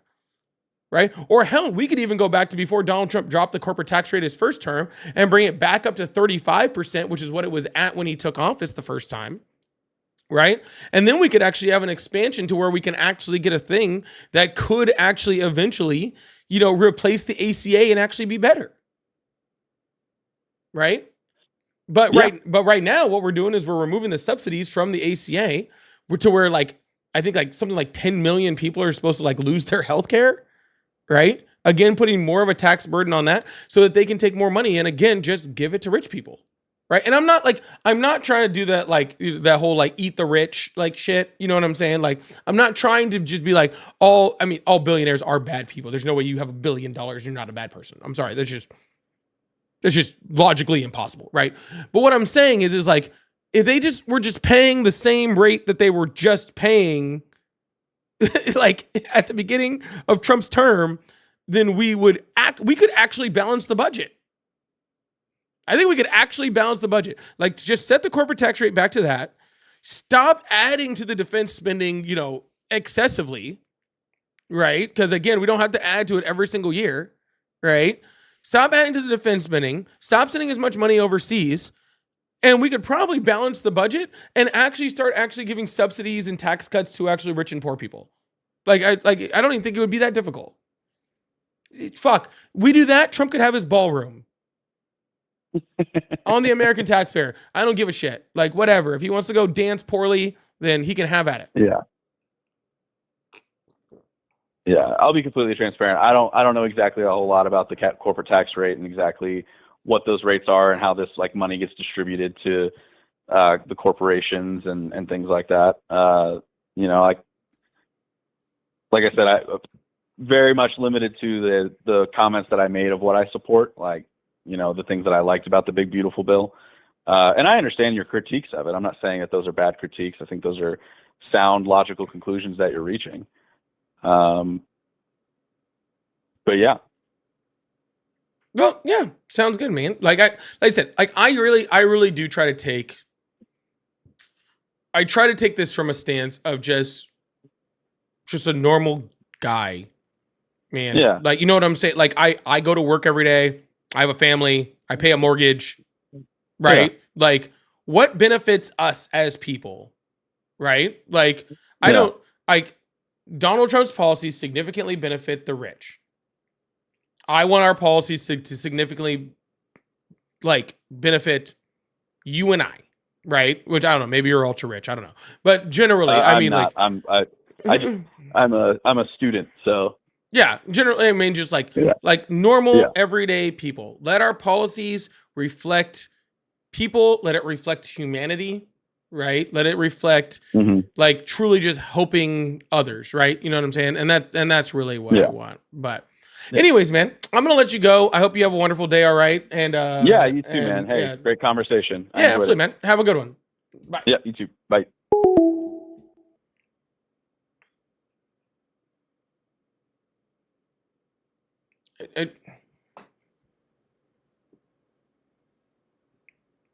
I just want people to, you know, be cool. Anyways. All right. So here's what I'm going to do. I've been on about 2.5 hours. I'm actually a little bit further, well, a little bit longer than what I just did. So, but here's what I'm going to do. Thank you guys so much for being here. Y'all make sure you hit that follow button, hit that subscribe button if you haven't already. I really, really appreciate you guys. Actually, oh, where'd it go? Where'd it go? Stupid. Colin, thank you so much for the $5 over on Venmo. I really appreciate that. Sorry for your loss after talking to MAGA. I appreciate that. Thank you so much. And Freddie, thank you so much for the peace sign over here and the $10. I really, really appreciate that. Thank you so much. Very, very nice. All right. So what I'm going to do is, here's what we're going to do. We're going to do a little, oh, wow. Luis, thank you so much for the $20 super chat. I really, really appreciate that. He just jumped into the chat for Freddie and Luis. Said, Paulie, thanks for your sincere approach to all callers. Keep up the good work. Thank you so much. I really, really appreciate that. Thank you. All right. Before you guys leave, here's what we're going to do. All right. I'm going to shut down my portrait live. All right. I'm going to, I was looking for a spot on my landscape live. I'm going to do, and then, so on the TikTok side, I'm going to go to sub only for a bit. We're going to hang out over there. And I'm going to go to members only on YouTube. Once I can figure out how to do that without shutting it down. And then everything else is getting shut down. So I'm going to go do that. I'm going to hang out with members and super fans and subs for about, I don't know, half an hour or so. And before we end the night. Sound cool? All right. Love you guys. Thank you so much. I will be on tomorrow, probably. I'm going golfing tomorrow, and I'm going to have a whole bunch of beers, so we'll see how I feel after that. But, yeah, I'll see you guys tomorrow, all right? Love you guys.